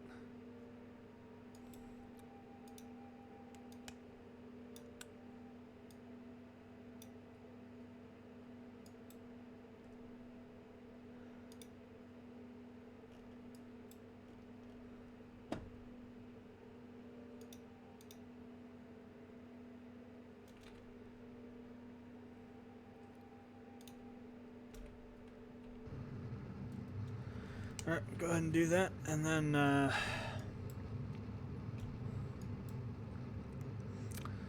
we'll see about turning this off. We're on the last stage of the fuel anyway, so we don't need to have the stage view.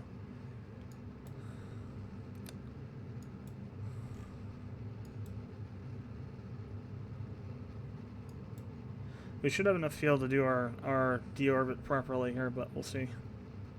It's going to take a while to do anything.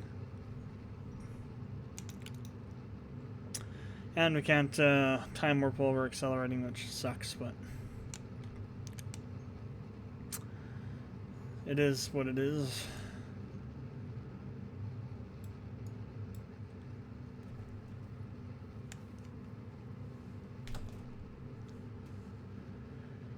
Alright, it might go a little longer. Maybe to 10:30 or so. Okay, just about there, and okay. So that's going to dump us out over here, so I'm just going to warp over to the AP node.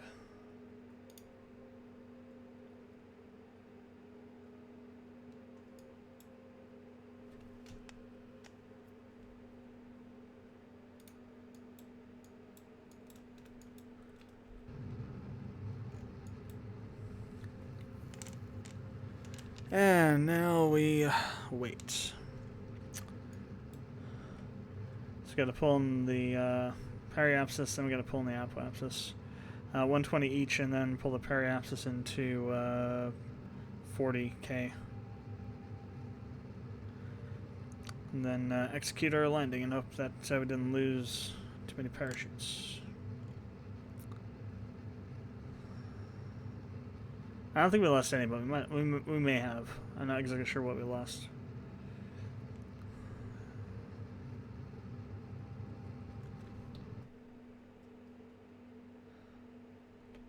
Yeah, you don't get that that window that shows you the log until you crash.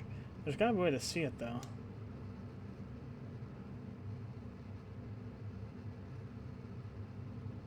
Or to like see what's on our thing somehow. I don't know.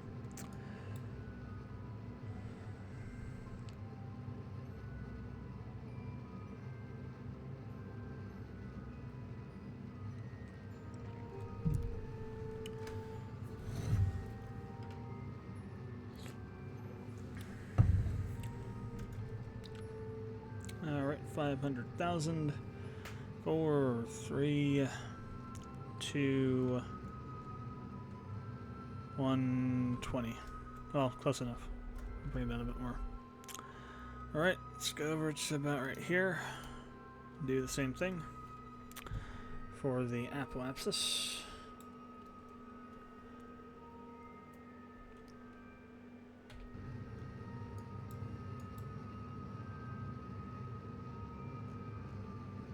We're doing it a bit further out because it's going to take a while to bring this in. So I don't want to get too close to the periapsis node while we're doing this.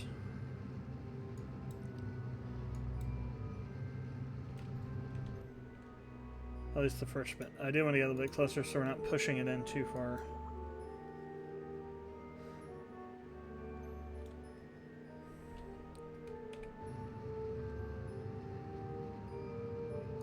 The further you are from the node, the further you're pushing it in on retrograde. If you're right up next to it, then you won't be pushing it in so much, which is what we want.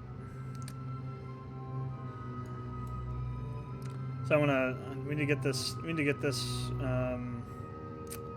this orbital trajectory more circular, so we're not going quite so fast. Technically, it shouldn't matter, but it does matter. When you have a really steep angle coming in, you have a little less room for error.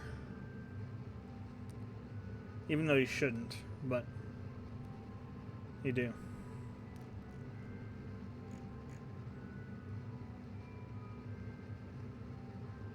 And that AP node was way out there.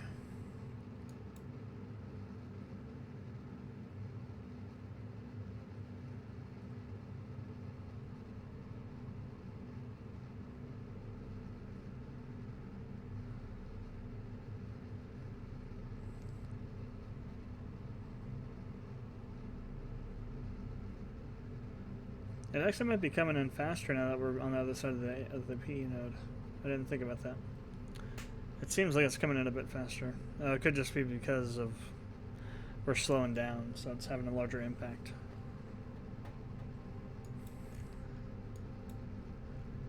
Alright, about 6% of our fuel left. Plenty. We're gonna be dumping this stage anyway, so the more fuel we can use, the better. Alrighty then. So, just gotta bring this into 120-ish. Doesn't have to be exactly 120, but somewhere underneath 200k would be preferable.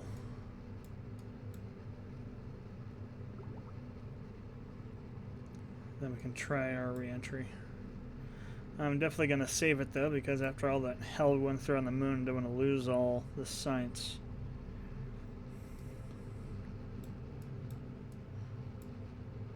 Screw off, moon. Jeez, that was a nightmare. So yeah, we're just gonna make sure we have enough solar panels on the rover to continuously charge it, and wherever we land on the moon is where we land, and we'll just go pick up the stuff and bring it back to where the base is. We'll try and get the sky as close with the sky crane as possible, but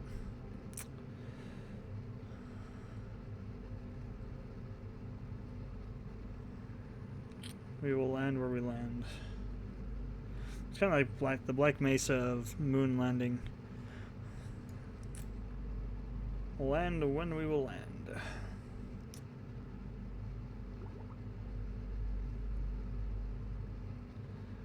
We'll be done when it's done. Alright, down to 300k. Starting to swing around the PE node. It's actually good. Well, actually, well, it depends. If we pull it in enough, it'll end up being over here somewhere, and we'll be able to use... Well, it also depends on which way we're going.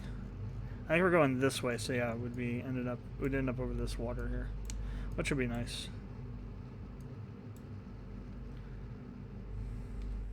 Actually, it looks like where we're going to end up. So, let's go ahead and warp to there. And we'll go ahead and do the re-entry. Actually, I'll save just in case. First of all. We're still plenty high enough that we can make adjustments if we need to at this point. Alright. So So let's go ahead and jettison this stage. And we'll just go ahead and time warp to re-entry.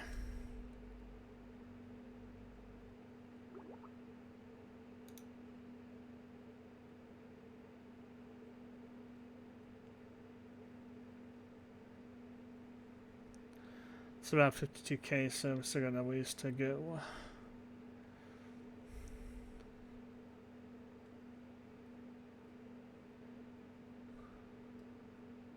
Okay. So where will we end up? Probably definitely overland. Well, I don't know. Depend. Yeah, well, the PE node is right here. Well, we're actually gonna push it over, aren't we? We might end up over over water.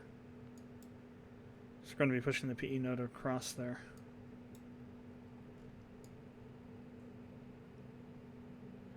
Looks like we have all of our parachutes still.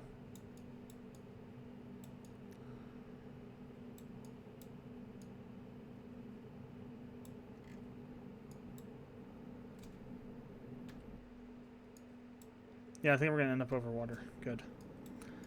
I'll wait till we're through the burn phase here for entry till let's check again, just to make sure. Alright, Guzden, time for your first re-entry. Don't screw it up. Else Jebediah will find your corpse and cut your eyes out. For losing all that precious science and screwing up getting back from the moon.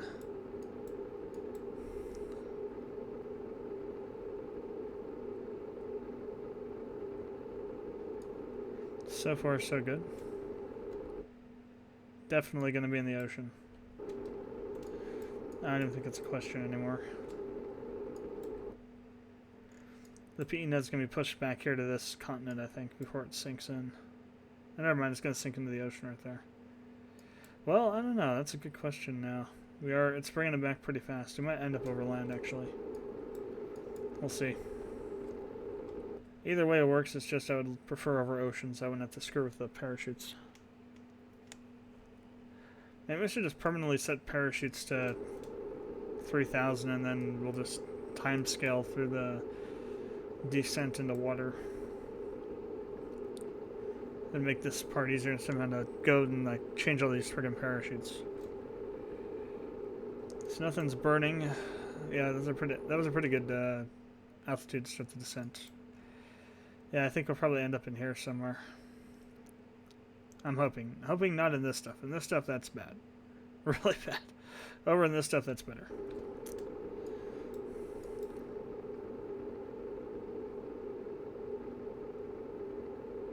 We'll see what happens now.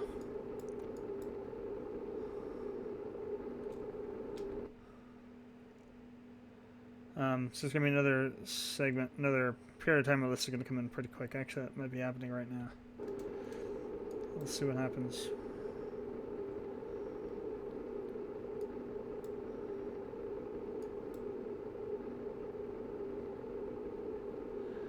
Alright, let's go ahead and start setting our altitudes on the parachutes. I'm going to set it to 42 this time in case we land on these mountains.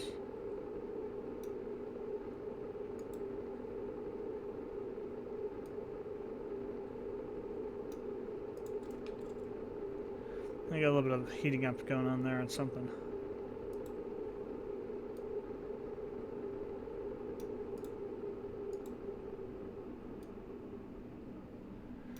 Don't descend yet.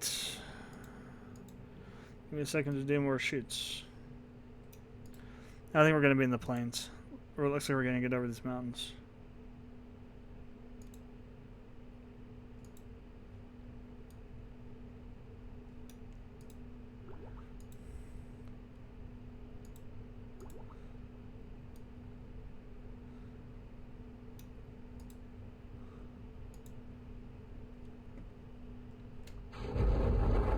Okay, we'll throw those shoots out now.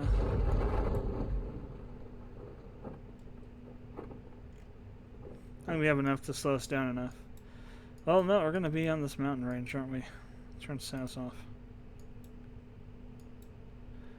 Ah. Damn.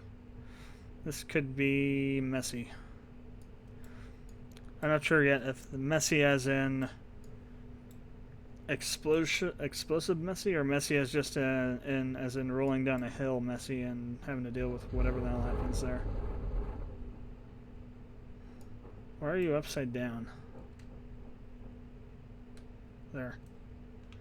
It's like, why the hell are you upside down? We're like right over a really steep... Well, I don't know what exactly this is down here. We'll have to see. It kind of looks like it's steep, but...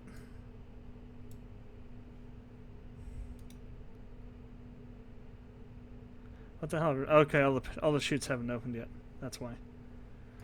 That makes sense, because I haven't set them yet. Oh, look at this. We're like almost 2,000 over. I need to definitely have these open up.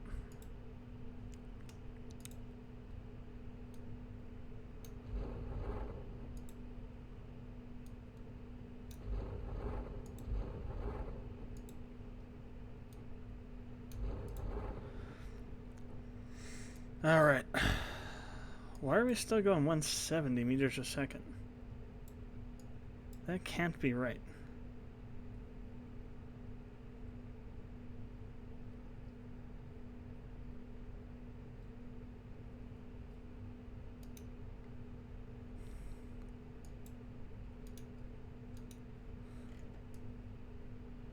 This has got to be wrong. Oh, there we go. Surface. Yeah, 5.7. What the hell? That's weird. Why is it when we set it to orbit? Oh, because our target is still the other thing, I think. Well, no, that's not it. I don't know. Whatever. That thing is weird.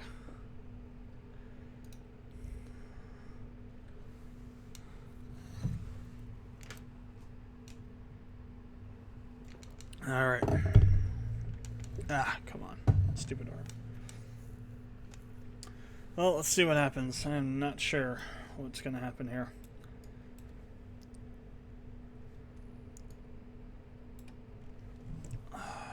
I do only have 2 radiators instead of 3, so if we start rolling, that's going to be a problem. But it looks like it may not be as steep as I think it is, or at least it is, and then it goes a little bit flatter here. We'll have to see what happens when I land. I may want to have to adjust the trajectory so that the periapsis is further out, so we land in the ocean instead of on this stuff.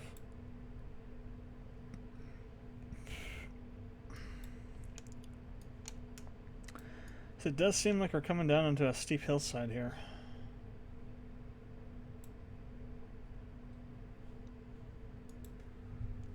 We'll find out what happens in 800 meters. So at 5 per second, that's 40, well, yeah, 40 seconds or so.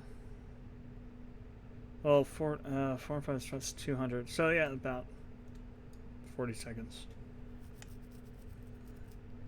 If you account for the fact we're going times 4 on the time scaling.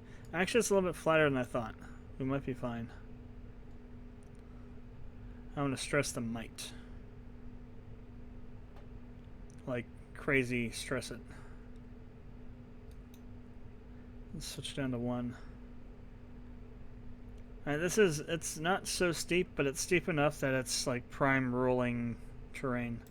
If we hit it and tilt over. I think we're going slow enough that we might tilt over, but it might not have enough speed once it does to throw us down the hill. Though, I mean, it looks pretty steep now. Well, it's, I don't know. We might have landed in the best spot of a crappy area. Okay, then. Oh, thank God we come on. Ah, I can't do it yet, 'cause now we're going to roll.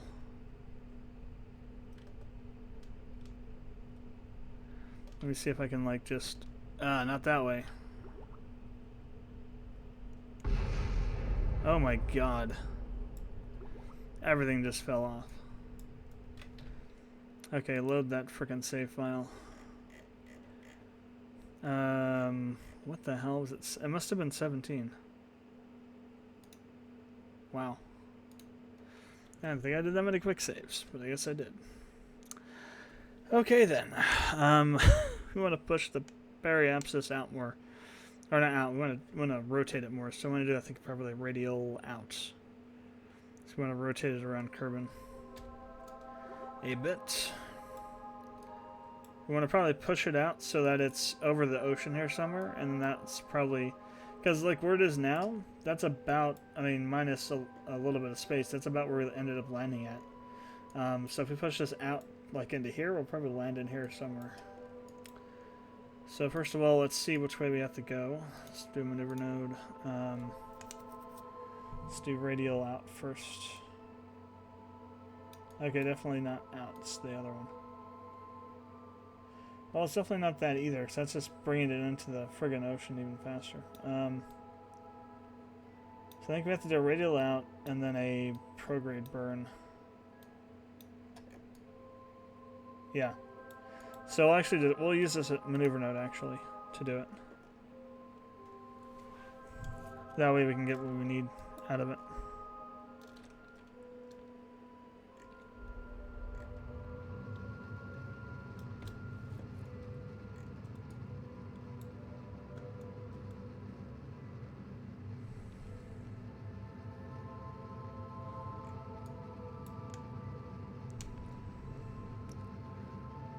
So we are pushing the periapsis out a bit more, so I'll probably have to do another just pure retrograde burn after this to bring it back in.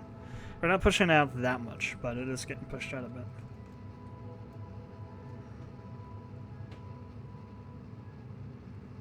Yeah, we definitely want to be over the ocean for this. At least not over those frickin' mountains.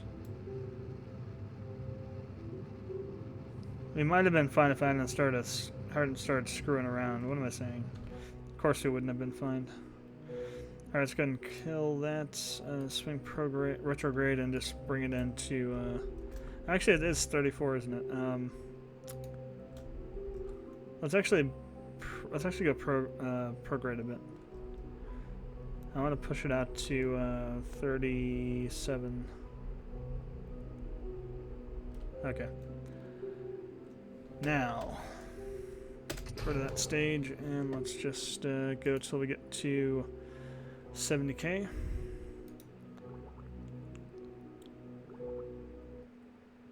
And swing retro. And then we'll go ahead and just do our thing here and let it go down to 52. So we'll start re-entering.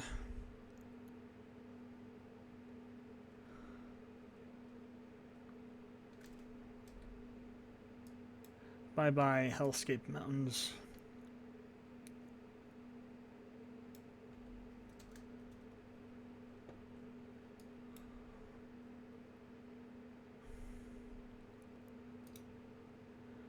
All right. Oh, look, our engine stage is going to crash into them. Okay, not quite. Or actually, it's only 1.5k below us. Okay, that's still way up here then. It looks like it's further away than it is.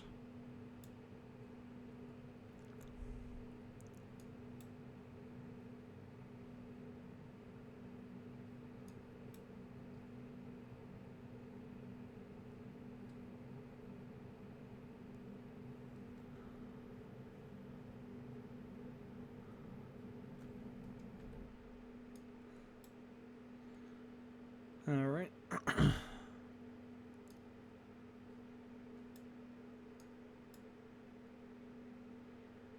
Alright, the PE node's about to take a bath. Or actually, no, it's going over that continent. Very good. The further out it goes, the more likely it is we're going to be over ocean. Because it'll probably come, yeah, right in here somewhere.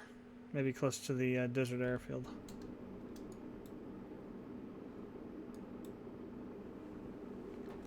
Not going to worry about changing the parachutes. Should be good for the ocean, where it's set at.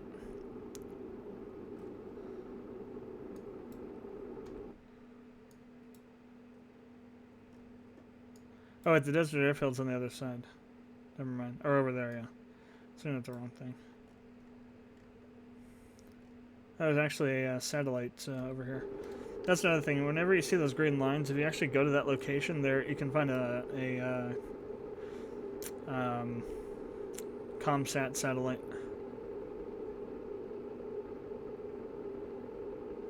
Yeah, Nye Island. Bill Nye the Science Guy Island.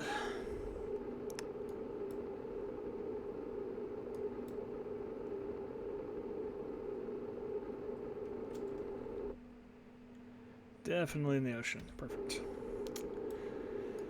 No hellish mountains to speak of. So I'm gonna say 450 on the science, because I think we lost a couple things from the landsliding that we did. So we lost a microwave for sure. Both of them, I think. And we might have lost a couple other the Kraken stuff.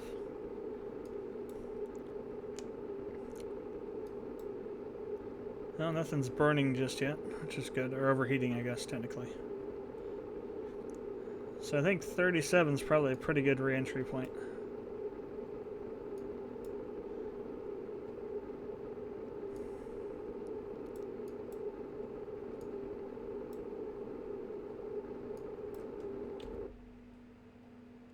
Yeah, right in here somewhere is where we're going to end up at. Right around Nye Island.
Yeah, you can kind of see that dish over there. That's the satellite.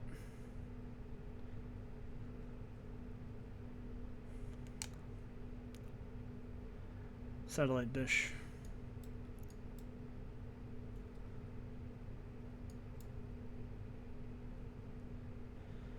Alright, finally. Good God. That took for damn ever. That was turn SAS off. Before I forget. So we're going down straight instead of diagonally.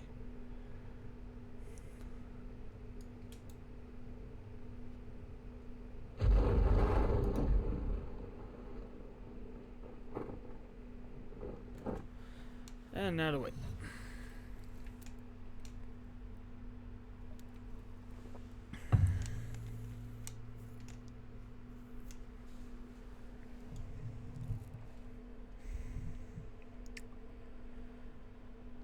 Okay. So the first thing we'll have to do is put the satellite up and around the moon so that we can take the when we take the sky crane up, we can stop off there and refuel.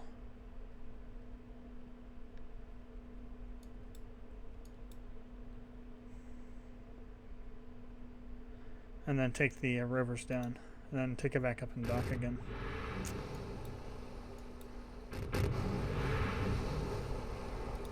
Okay. So 450 is my guess. We'll see. Might be more. Well, actually, we did go to the new that. Maybe it's gonna be more than that. Maybe 6 or 7. 900. Damn. Always underestimate just how much science there freaking is coming back from there. Well, the thing that did it... Oh, you know what? No, we couldn't have. That's right, because you can only take one soil sample. Right. Unless I had another, unless we had like a hitchhiker module or something to store it in. Anyway, okay, so we need to do field science.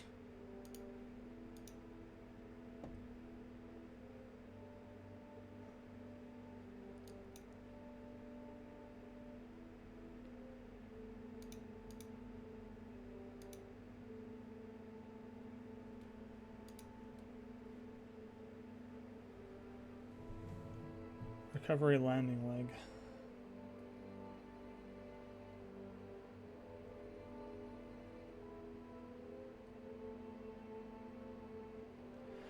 Interesting. So I guess what you can do then is on the booster sections, if you want to try and recover them, put an octo on them.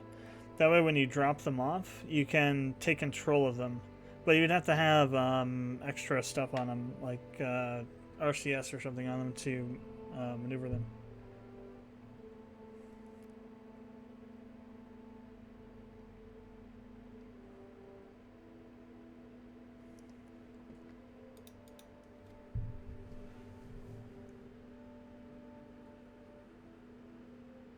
Wide landing leg.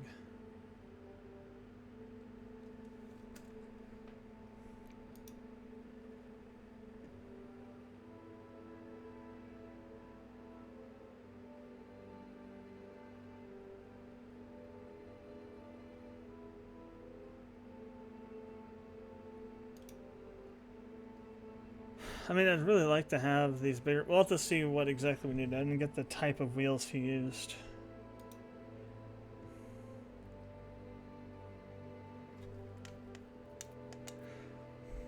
So I'll have to do a test turn Kerbal, I think. Because I can get this. So let's go ahead and do that. Let's go ahead and finish building the rover out now. What the hell? Jeez. Launch is already down to under 10% power. I think the batteries about had it.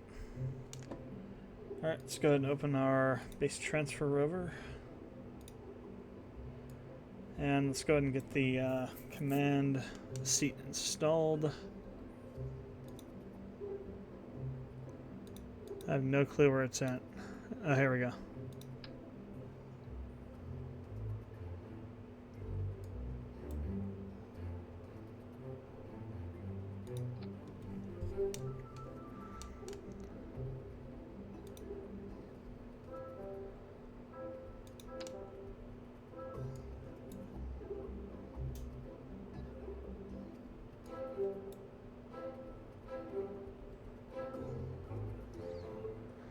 I think he might have had the bigger wheels. Yeah. Alright, so let's go ahead and save this again. Let's go back and get the, do that other, I forget, I think it's like large, heavy, whatever landing. Advanced motors. Basically, the wheels have to be big enough to, get the rover up to line up with the docking port on the side.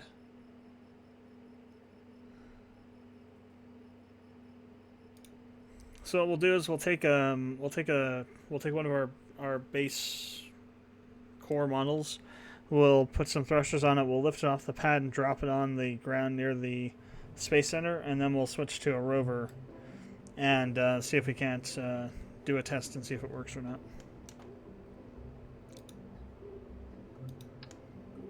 Yeah, no, it was definitely these bigger wheels.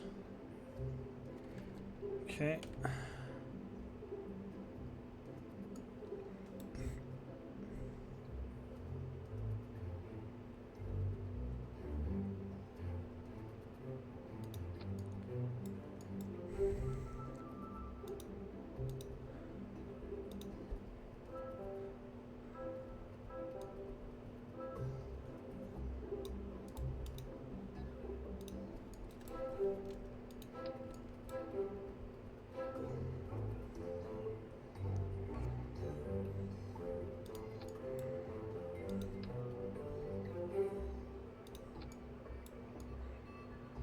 Alright, this is going to be the interesting part, is trying to make sure these are... Well, it looks like they're kind of lined up. At least the angle. I'm not sure about the spacing. No, that's pretty close.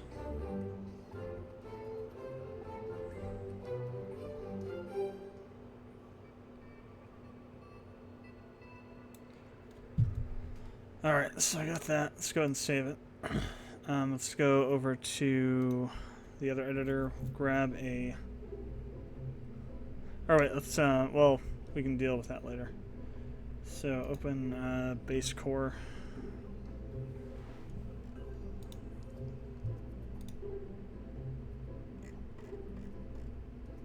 Or rather, let's go new. That's right, it's a sub-assembly, so we can just drag it over.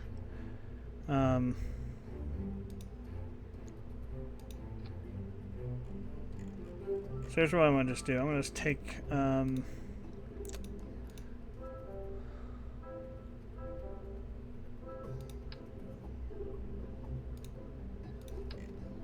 got to figure out what we need to do in terms of lift for it.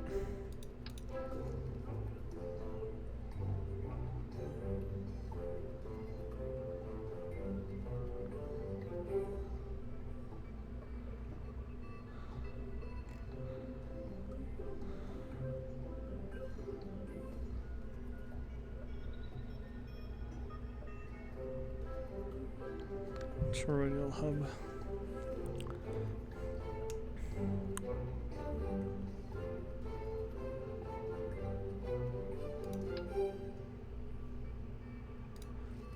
Now let me put on some decouplers.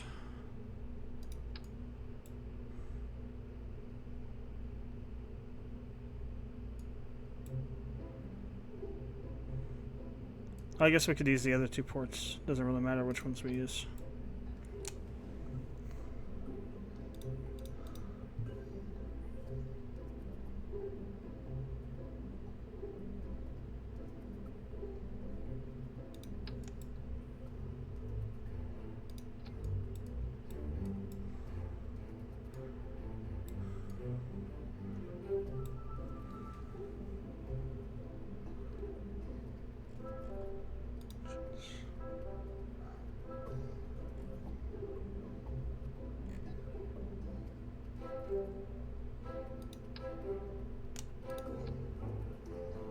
That should be enough to get us where we need to go.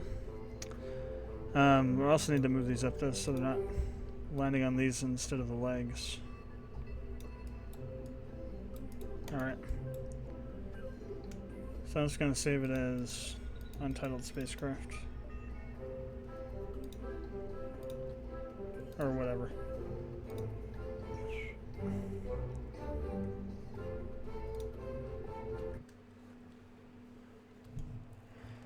So again, we just want to take this off the pad and drop it over on the ground somewhere nearby. And then we'll launch the rover and see what we can do with it.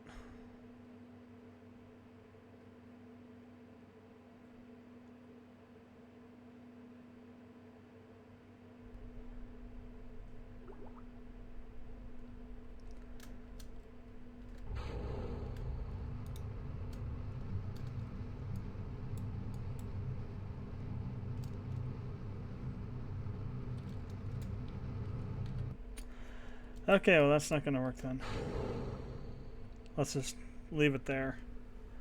We'll go back to the Space Center. And we'll launch the rover from the spaceplane hangar. So the idea is that you take two of these rovers, attach them to either side, and then pull up the landing gear.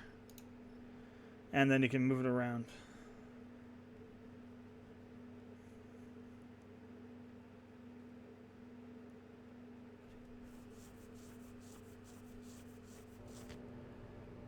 So let me load up the rover. Let's go ahead and launch it.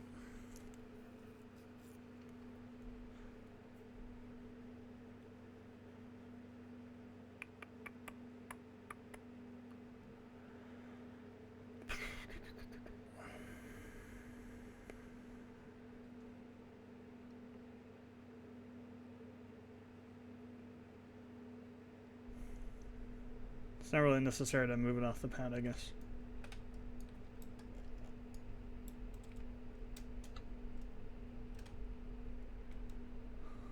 Well, it's not moving.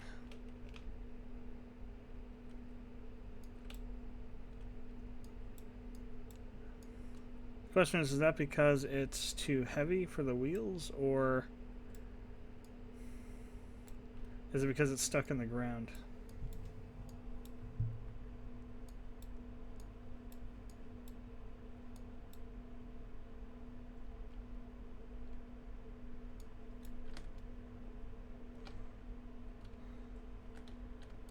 Looks like it's because it's stuck in the ground.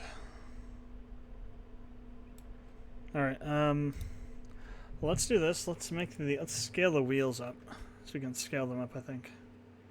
Oh, we'll attach them to the side. Directly on the side.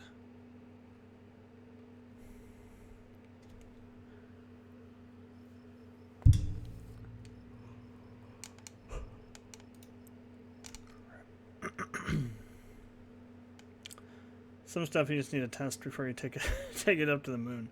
Those are one of those things. If you can test it on Kerbal, then do so. Alright, so holy crap. Can't we like, oh there we go, we can scale it a little bit more precisely.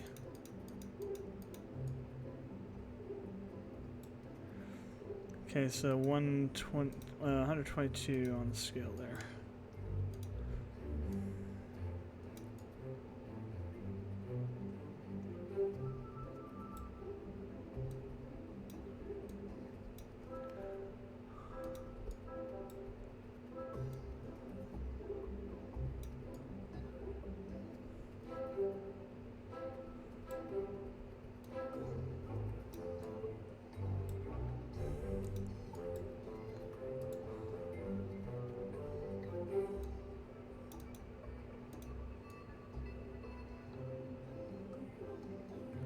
So let's go 126.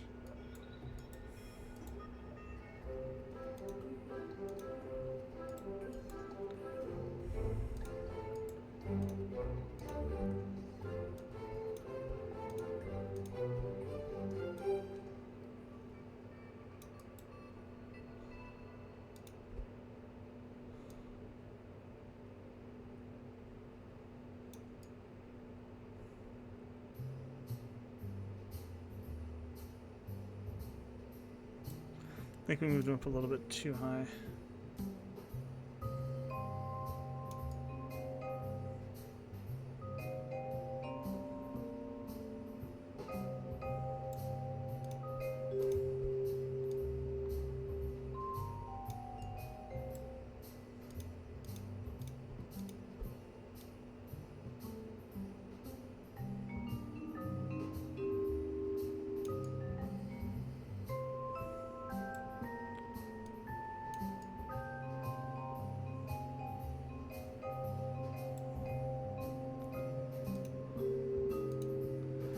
Alright, let's see what that does.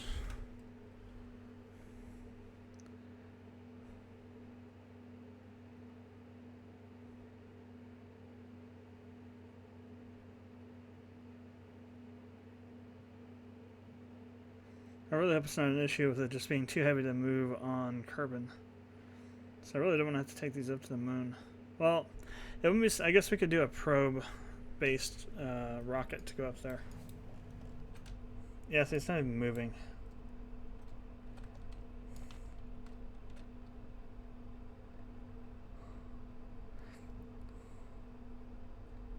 Actually, it's kind of just stuck there, isn't it?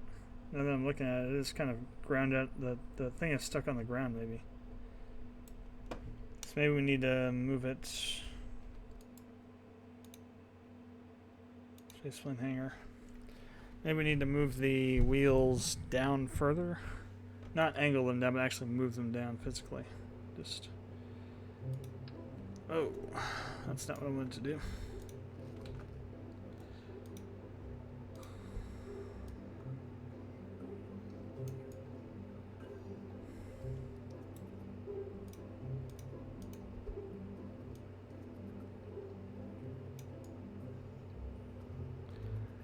Trying to judge where they're at in relation to each other is kind of annoying.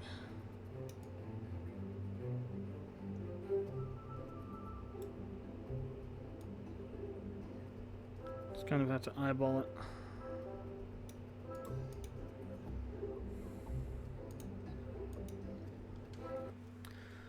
Now that should be low enough that it sits up off the ground. So if it still doesn't run, then it's go. Then it's like just because it's too heavy here or something, or it's because it's some sort of bug with the space plane hanger,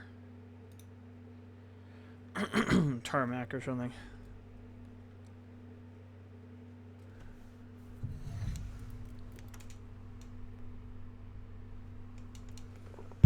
Because it's like they like sink into the ground.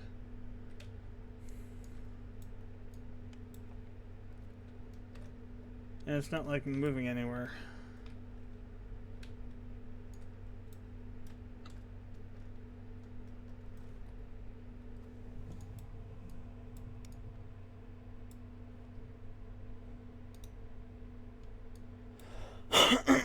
So the wheels are only using 0.05 electricity, which is good. Well, at least until we speed it up. Start moving around a bit. But that's, yeah. When we put the solar panels on there, excuse me, it'll help tremendously. I think we're going to have to move this off the pad and then put this on the pad and move it from there. I don't think we can do it from here. Revert flight back to hangar. So let me go ahead and put the solar panels on this thing, the last thing we need, so that it can recharge while we're up there.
And the more the better.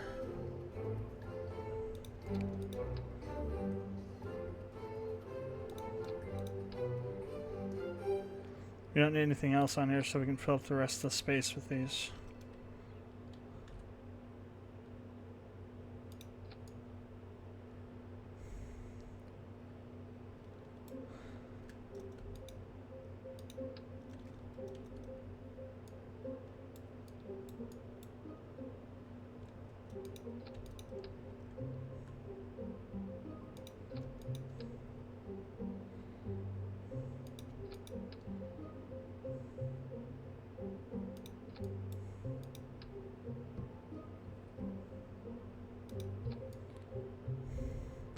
I think that should probably be enough.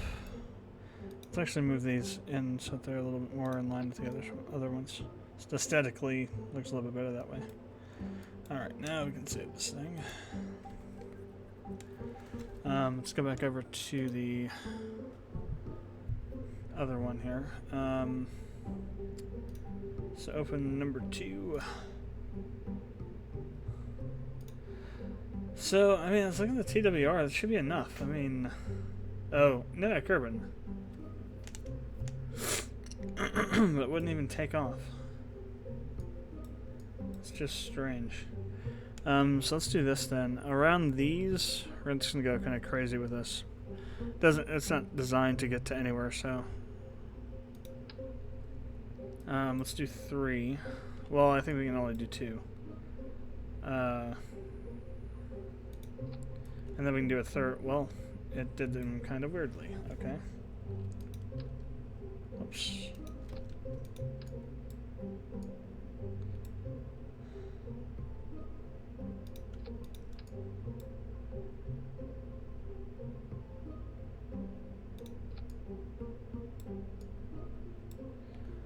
Let's make sure this is at the right height. Doesn't really matter specifically if they're, as long as they're close. Then what I want to do is I want to grab some of the smaller tanks here if I can find them. That's Rockomax, not what we want.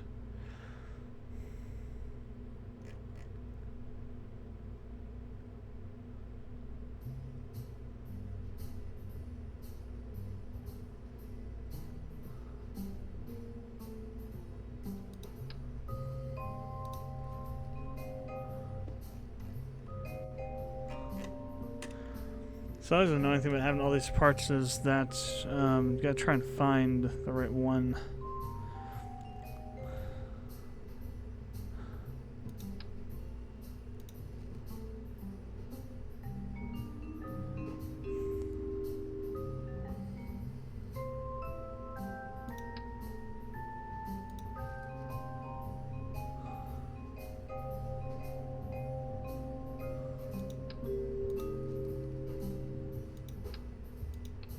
That's RCS.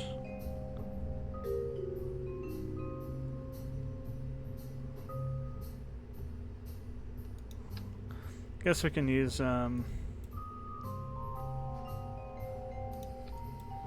procedural tanks.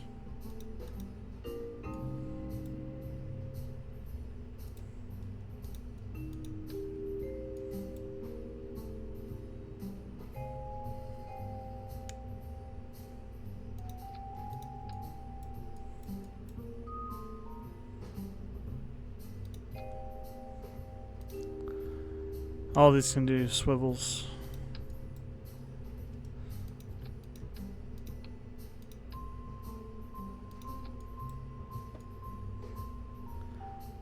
No clue if that one's still in there or not. Yes, it is.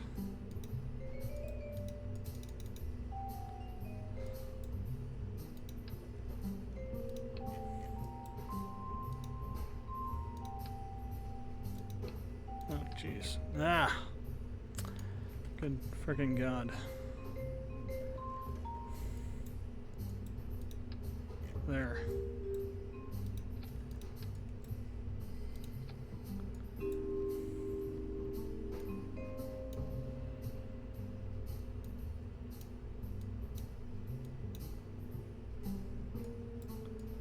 So there's no way we shouldn't be able to lift off with these. It's more power than what we need.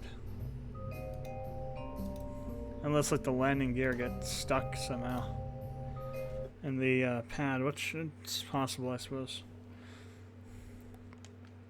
Kind of similar how the wheels got stuck in the ground over at the tarmac. Which brings into question, is it possible to actually launch the a rover from the Space Center, or is it going to have the same problem?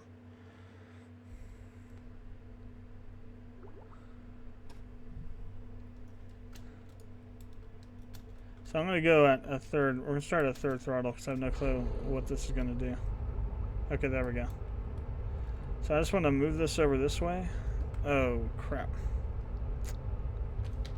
Okay, revert launch. I first turn the SAS on. SAS is important. It helps you from doing that.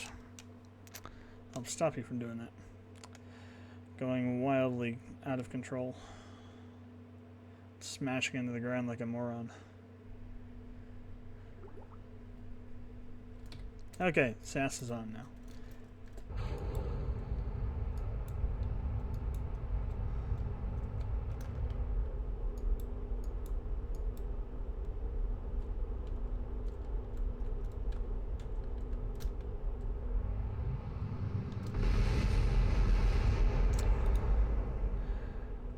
You thought landing on the moon was hard.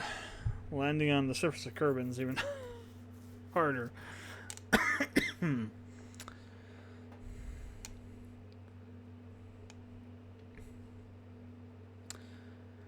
Well, landing on the moon the way that we were trying to. That's kind of what we're trying to do now. Trying to hop it around. Ah, there we go. Okay, we didn't get into too much trouble there.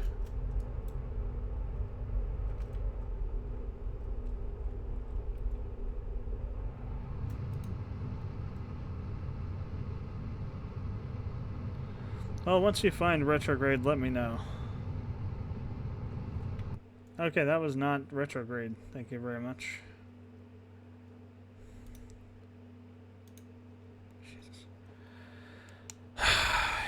Even the tests are stupid hard to do. It shouldn't be that hard just to put it up, put it down. Put it up, put it down. No, instead, you gotta put it up and then spin wildly out of control while you're trying to land the stupid thing. Alright, so let's try and do this. So that we're just kind of barely going up.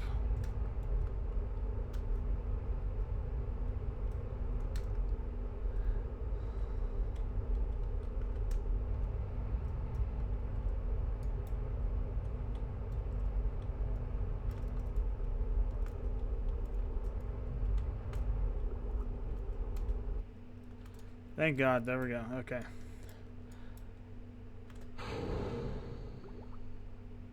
Okay, so we're on the ground. So now we're gonna go back to the Space Center, and we're gonna try and see if we can't launch the rover from the pad. And well, we're gonna do two, because we need to see if they work properly or not. First of all, we got to see if we can actually get it to move. If we have to put thrusters on, well, if we have to put thrusters on to move it, then so be it. But you shouldn't have to do that to move it off the frickin' pad or off the runway. It's ridiculous. To me, that's a bug. The wheels shouldn't get stuck in the damn ground. Alright, so we're going to open up our rover.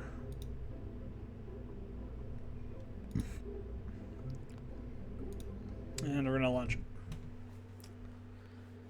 And see if it works from over here or not. I'd never tried to do a rover from the Space Center before. The launch pad, rather, I should say.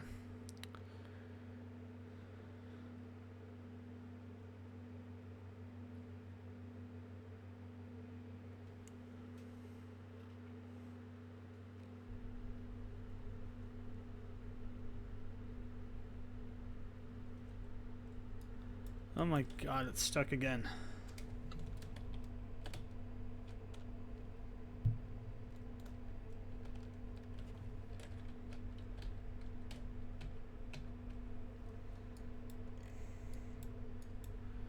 So I actually do have to put a thruster on this or something.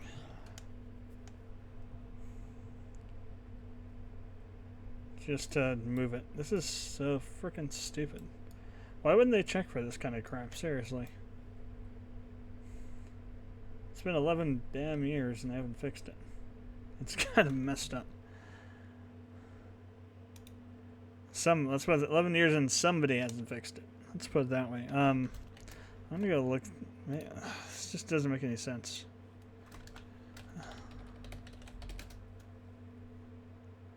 Oh, seriously? Since we're offline, we can't even use Steam, the browser on Steam. God damn it. Okay, well, let's I'll tab out for a second and shall see what happens. Alright, Kerbal space program, rover wheel stuck in launch pad.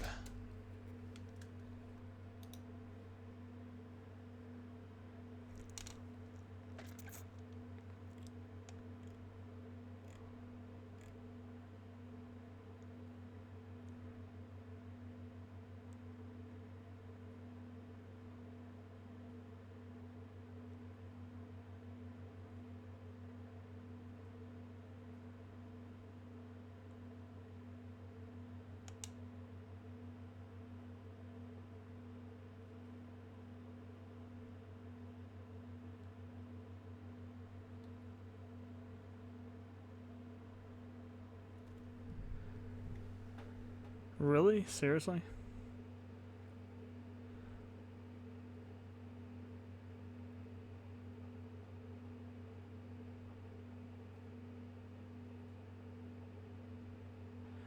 So they only put collision meshes, I guess, on one side of the wheels. What the F? So we have to rotate the wheels 90 degrees until we figure out where they're, which side's the proper down side.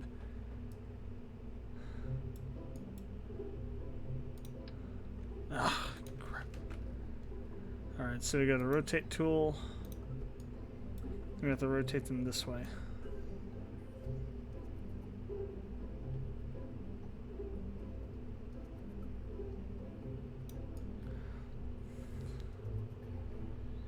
And of course we'll have to move them now to reposition them so they're where we want them to be.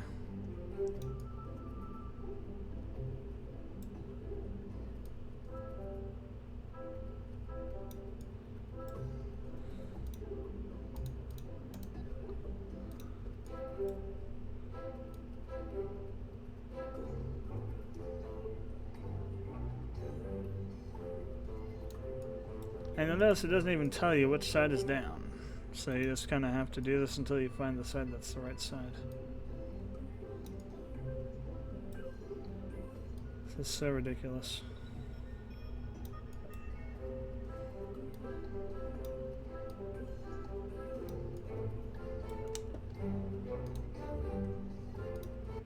Alright, let's see how that works.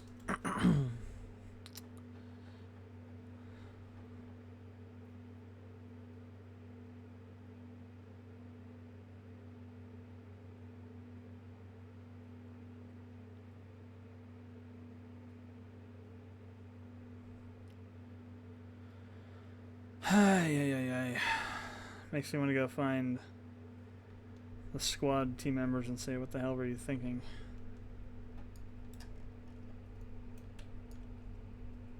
Well, we're kind of there, except now those are kind of, well, I don't know if we're there or not. I think it's stuck on the these bottom bits here.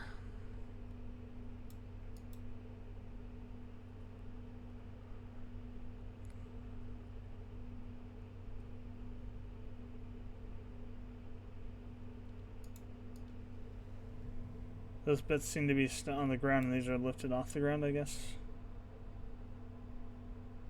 Either it's just not moving.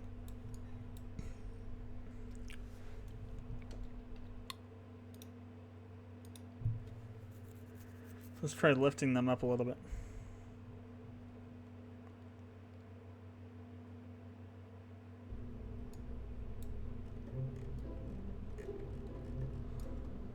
Or maybe they're up. Oh, they're upside down, I bet.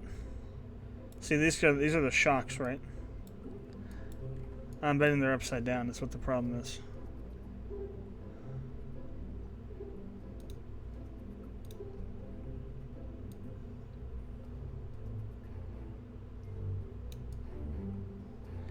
Yeah, I'm betting that's it.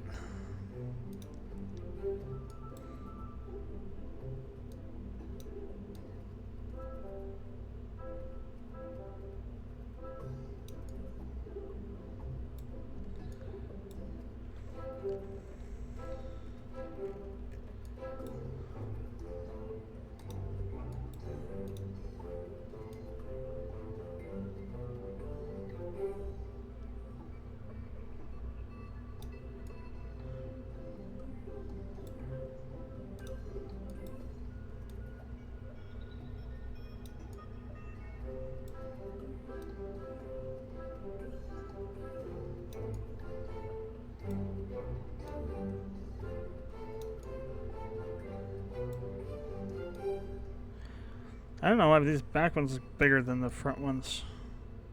It's kind of strange. They're both 126 though, right? Yeah, on the scale. Okay, let's see what this does.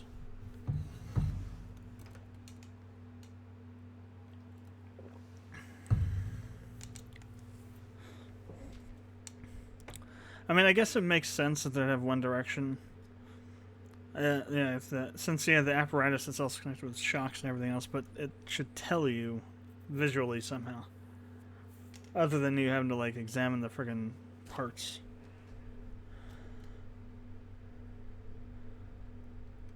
Yes, we can move. I don't want to move that way though. Ah. Okay. Oh, that was not. That was not good. Okay, we want to go down the side of the friggin' launch pad, not off the edge, because that will happen.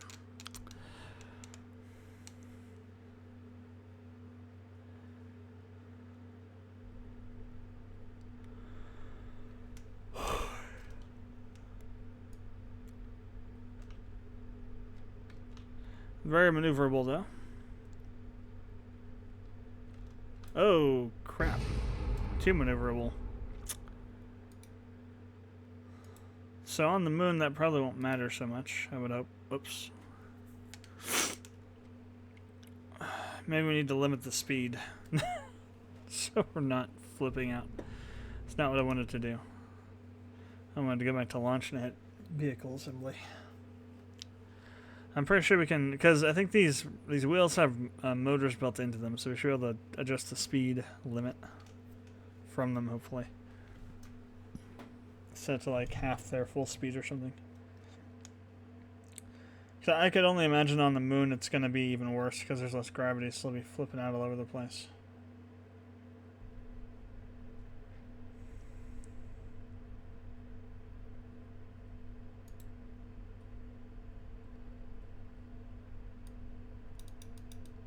It says motor 0.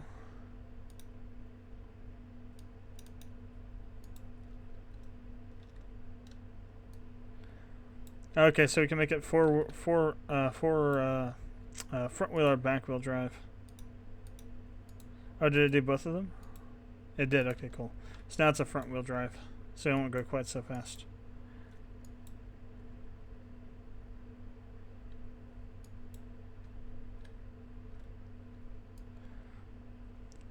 Okay. Or back wheel drive, whichever way you want to drive it. Let's look at our power usage here. Oh, whoa, oh, oh.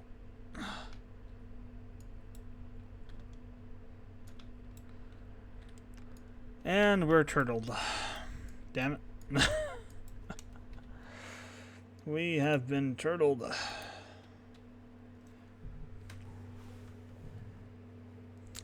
It's actually the first time building a rover before. I've built a rover that actually works, so gonna take some getting used to driving it. Maybe we want to make it. Well, it doesn't really matter, I suppose, if it's rear wheel or front wheel. I think what matters is we have to be able to adjust the speed somehow.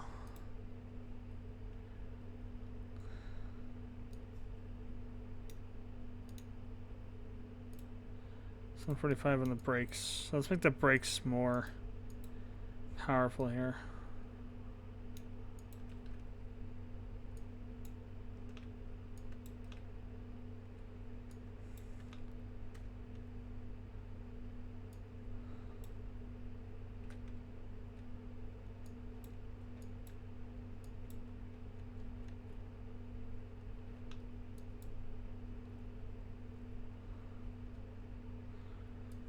Yeah, we got the height right.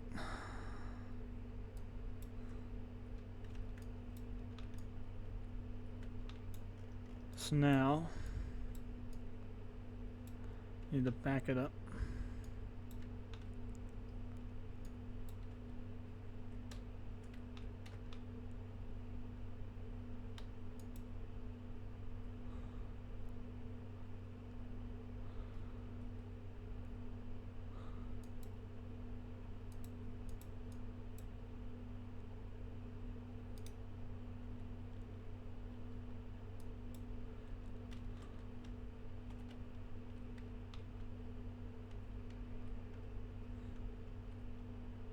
Maybe it should automatically connect.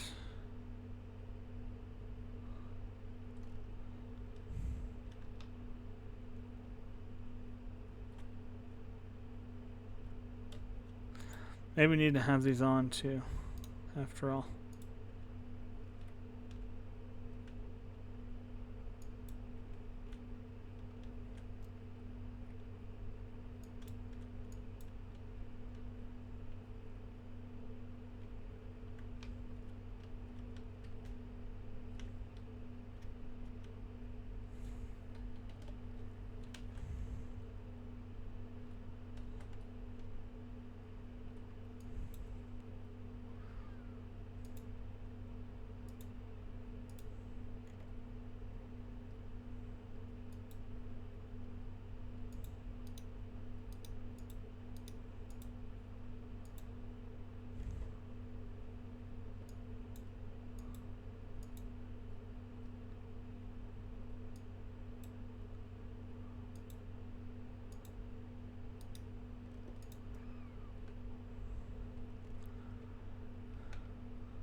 Maybe we need to make the wheels bigger so that it sits up higher still and has a more of a direct connection to it. Because the way he did it is up on the moon he was able to make it like tilt upward or something. I'd like to be able to like control this from here, but it's not allowing me to control it.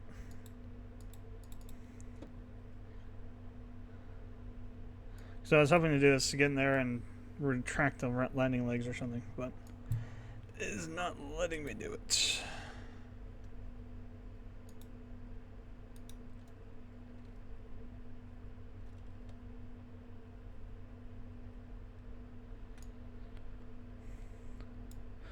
Maybe we need to bring another one down and stick it on the opposite side.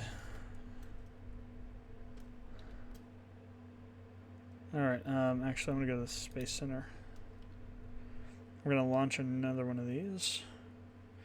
Now to keep it the base core from moving around. And maybe with that's there, maybe it'll ride up on it and lock into the the port that way. Okay.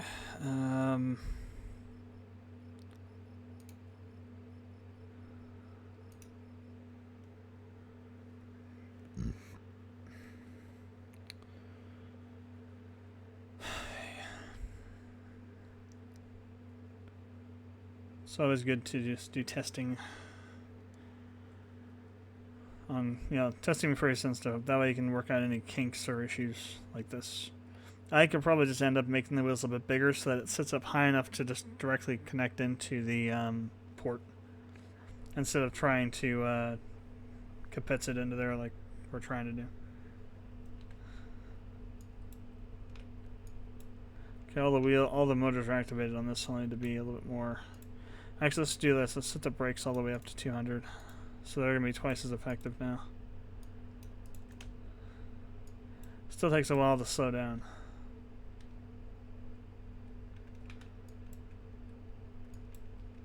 Okay, let's head on over.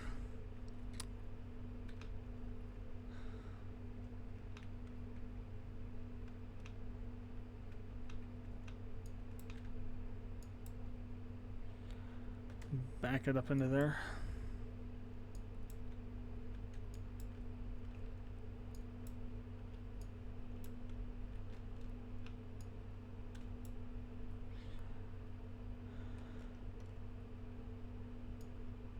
Oh, we're just kind of pushing everything around. Yeah, we just need to make the wheels bigger. So let's go to Space Center. We'll go and recover both of these, and I don't know what we'll do with them. I think it actually doesn't do anything with them. I don't think. Well, it might actually save them in the vessels list if they're still fully intact.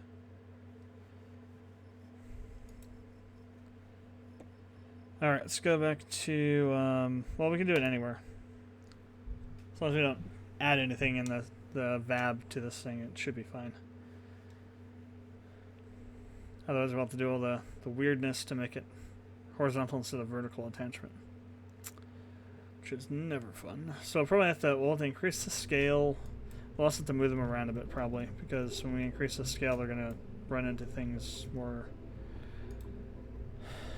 interestingly. So How much bigger? Let's try 136 to start. That isn't too much bigger.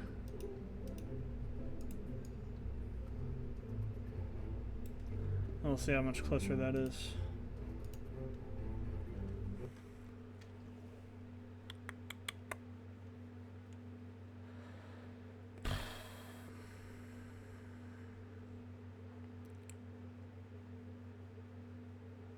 So it's 10%, yeah, 10% bigger.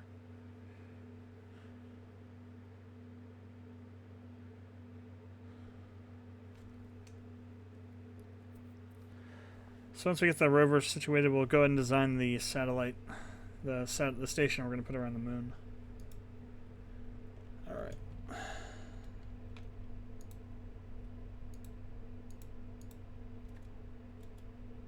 Whoa. Okay, we got a little too close to the edge there.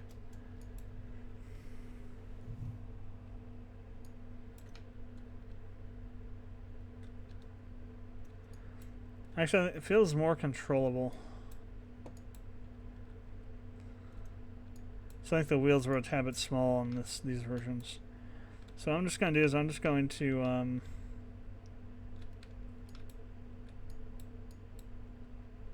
since we got 4 ports on here, we're going to see what we can do with it. This looks like it might be a little bit too high even, actually. We'll see. Or no, maybe not. I just need to get it lined up correctly.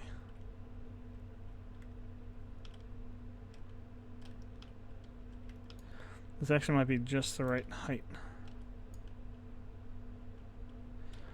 That's still just a little bit off.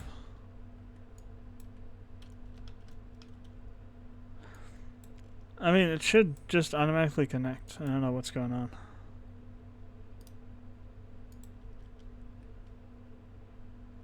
Oh, there we go. There, we got it.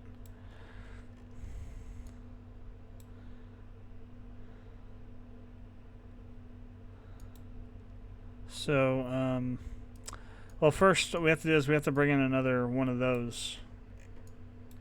So let me go back to the Space Center. And we'll bring one around the other side.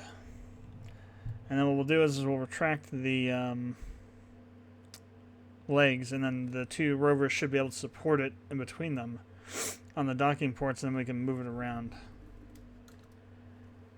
This is like a proof of concept kind of thing. Just to make sure it actually works before we go sending stuff up to the moon to find out that they don't work.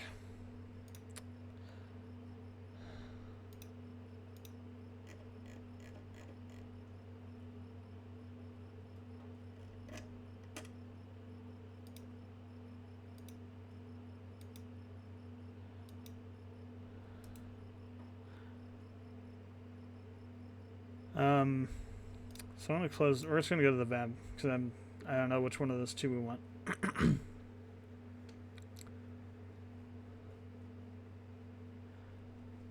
The wheels look the same on it, so crap. All right. Okay, let's go ahead and launch this one again.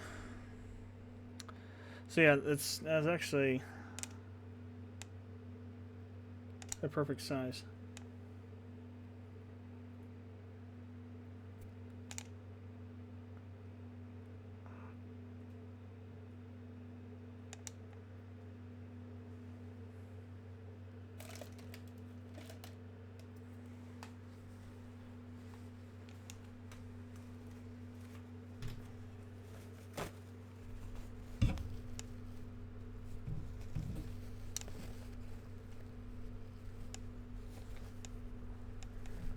Okay, so let's go get this over there.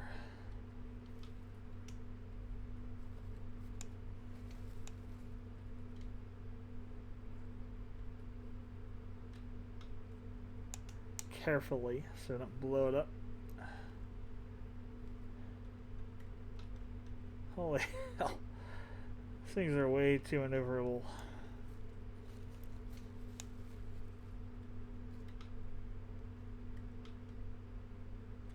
Oh, crap. Damn it. Turtled. Can only imagine what these things will do on the moon.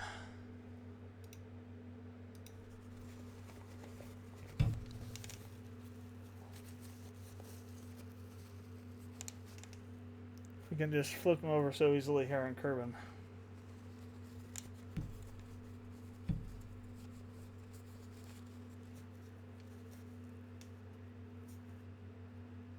Gotta figure out a way to deal with that. Okay. Other than just driving slowly. There's gotta be a way to slow them down somehow.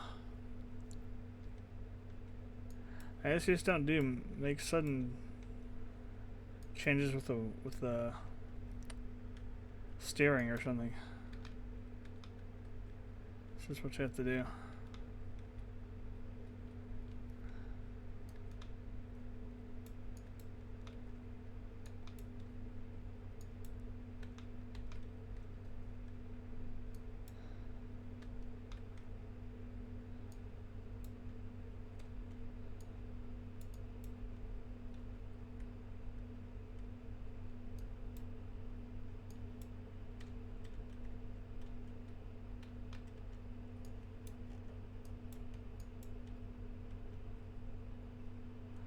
You have to set it as target first.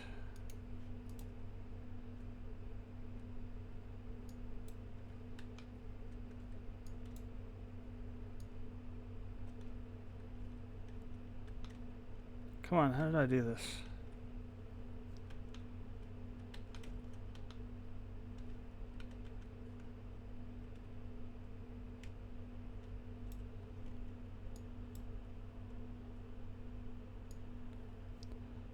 Oh, it's kind of lifted up on that, isn't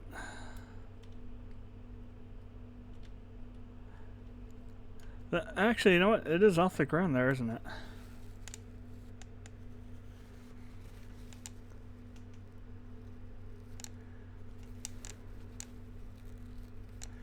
I wonder if these are powerful enough just to move one on their own.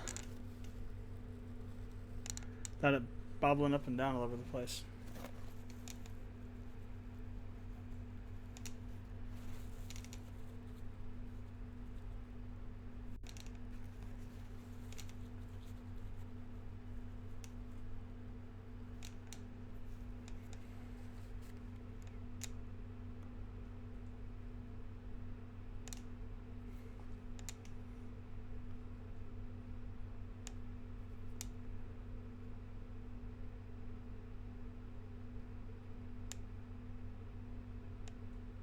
Guess there's only one way to really find out.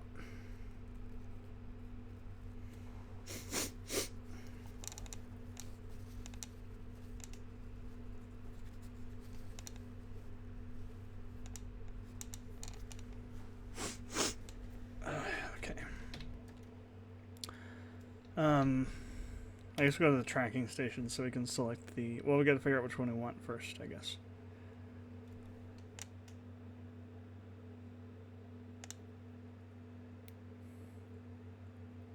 Got so many of them in progress right now. It's like 5 or 7 flights or something probably in the list. Gotta figure out which one has the stuff we want.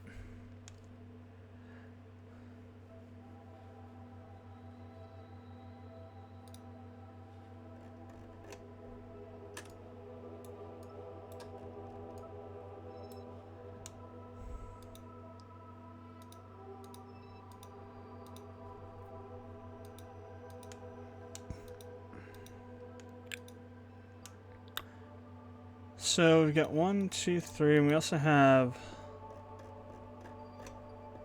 2, which is landed at the pad. Well, maybe that is what... Okay, maybe we want this because since it's connected to it, it's considered... Since there's a command pod on the ship. And that's probably where we're flying it from right now. Flying...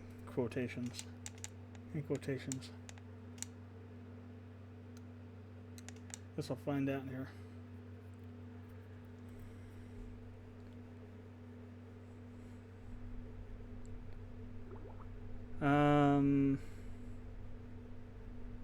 Yeah, that's what we want.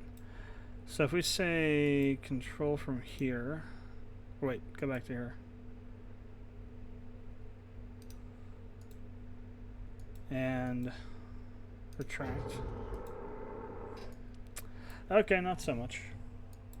What if we just, so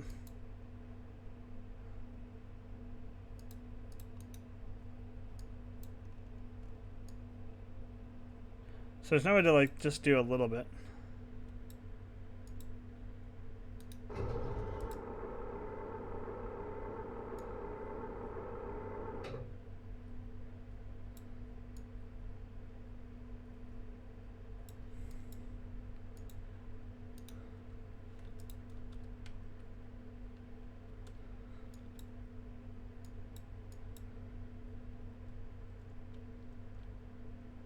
So what I'm trying to do is just like shove it into this other.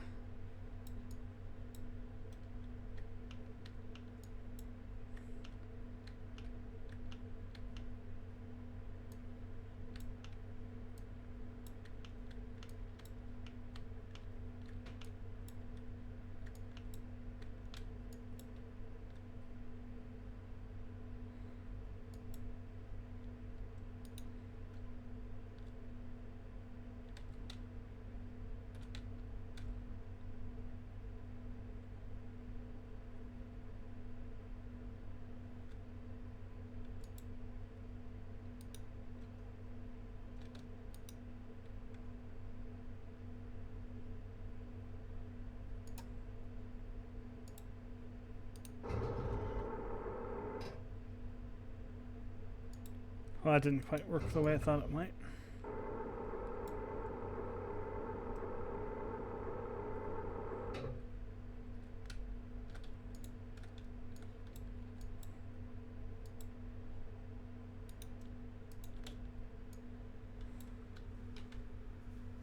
And now it's not going forward or backward.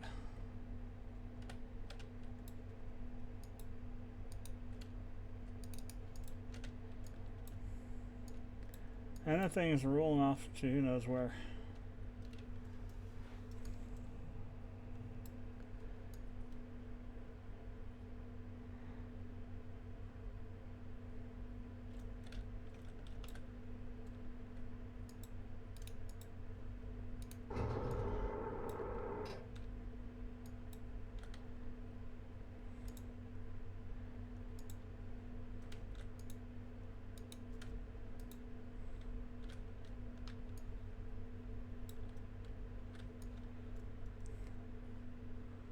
Holy hell, that thing's gone way out there. 750 meters. We're trying to build our own Tachakomas. It's not going so well. Oh, you know what? I bet it ran out of power. Yep.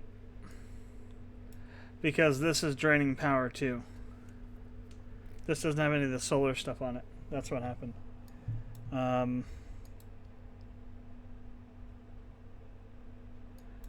Why the hell can't we detach? Undock, there we go.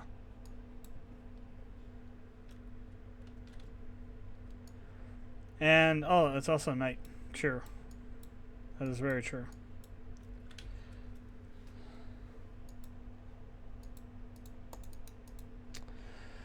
Alright, well, I'm going to do some more messing around with this, see if I can't figure out how to make this stuff work, and then we'll have that ready for the next stream. So, I'm just going to go and end now. We'll also do the station at that point, too. So it is 11 o'clock. About an hour and a half longer than I intended to stream. So, I hope you enjoyed the stream. If you watched it live on Twitch or YouTube, if you're watching afterwards on Twitter. On YouTube, comments and questions, leave them below. And I will see you, I guess probably tomorrow night sometime, where we will see about getting that whole thing working, and then we'll get the station built, get it up into orbit around the moon, and see about dealing with docking the sky crane to it, and then getting the rovers down to the moon.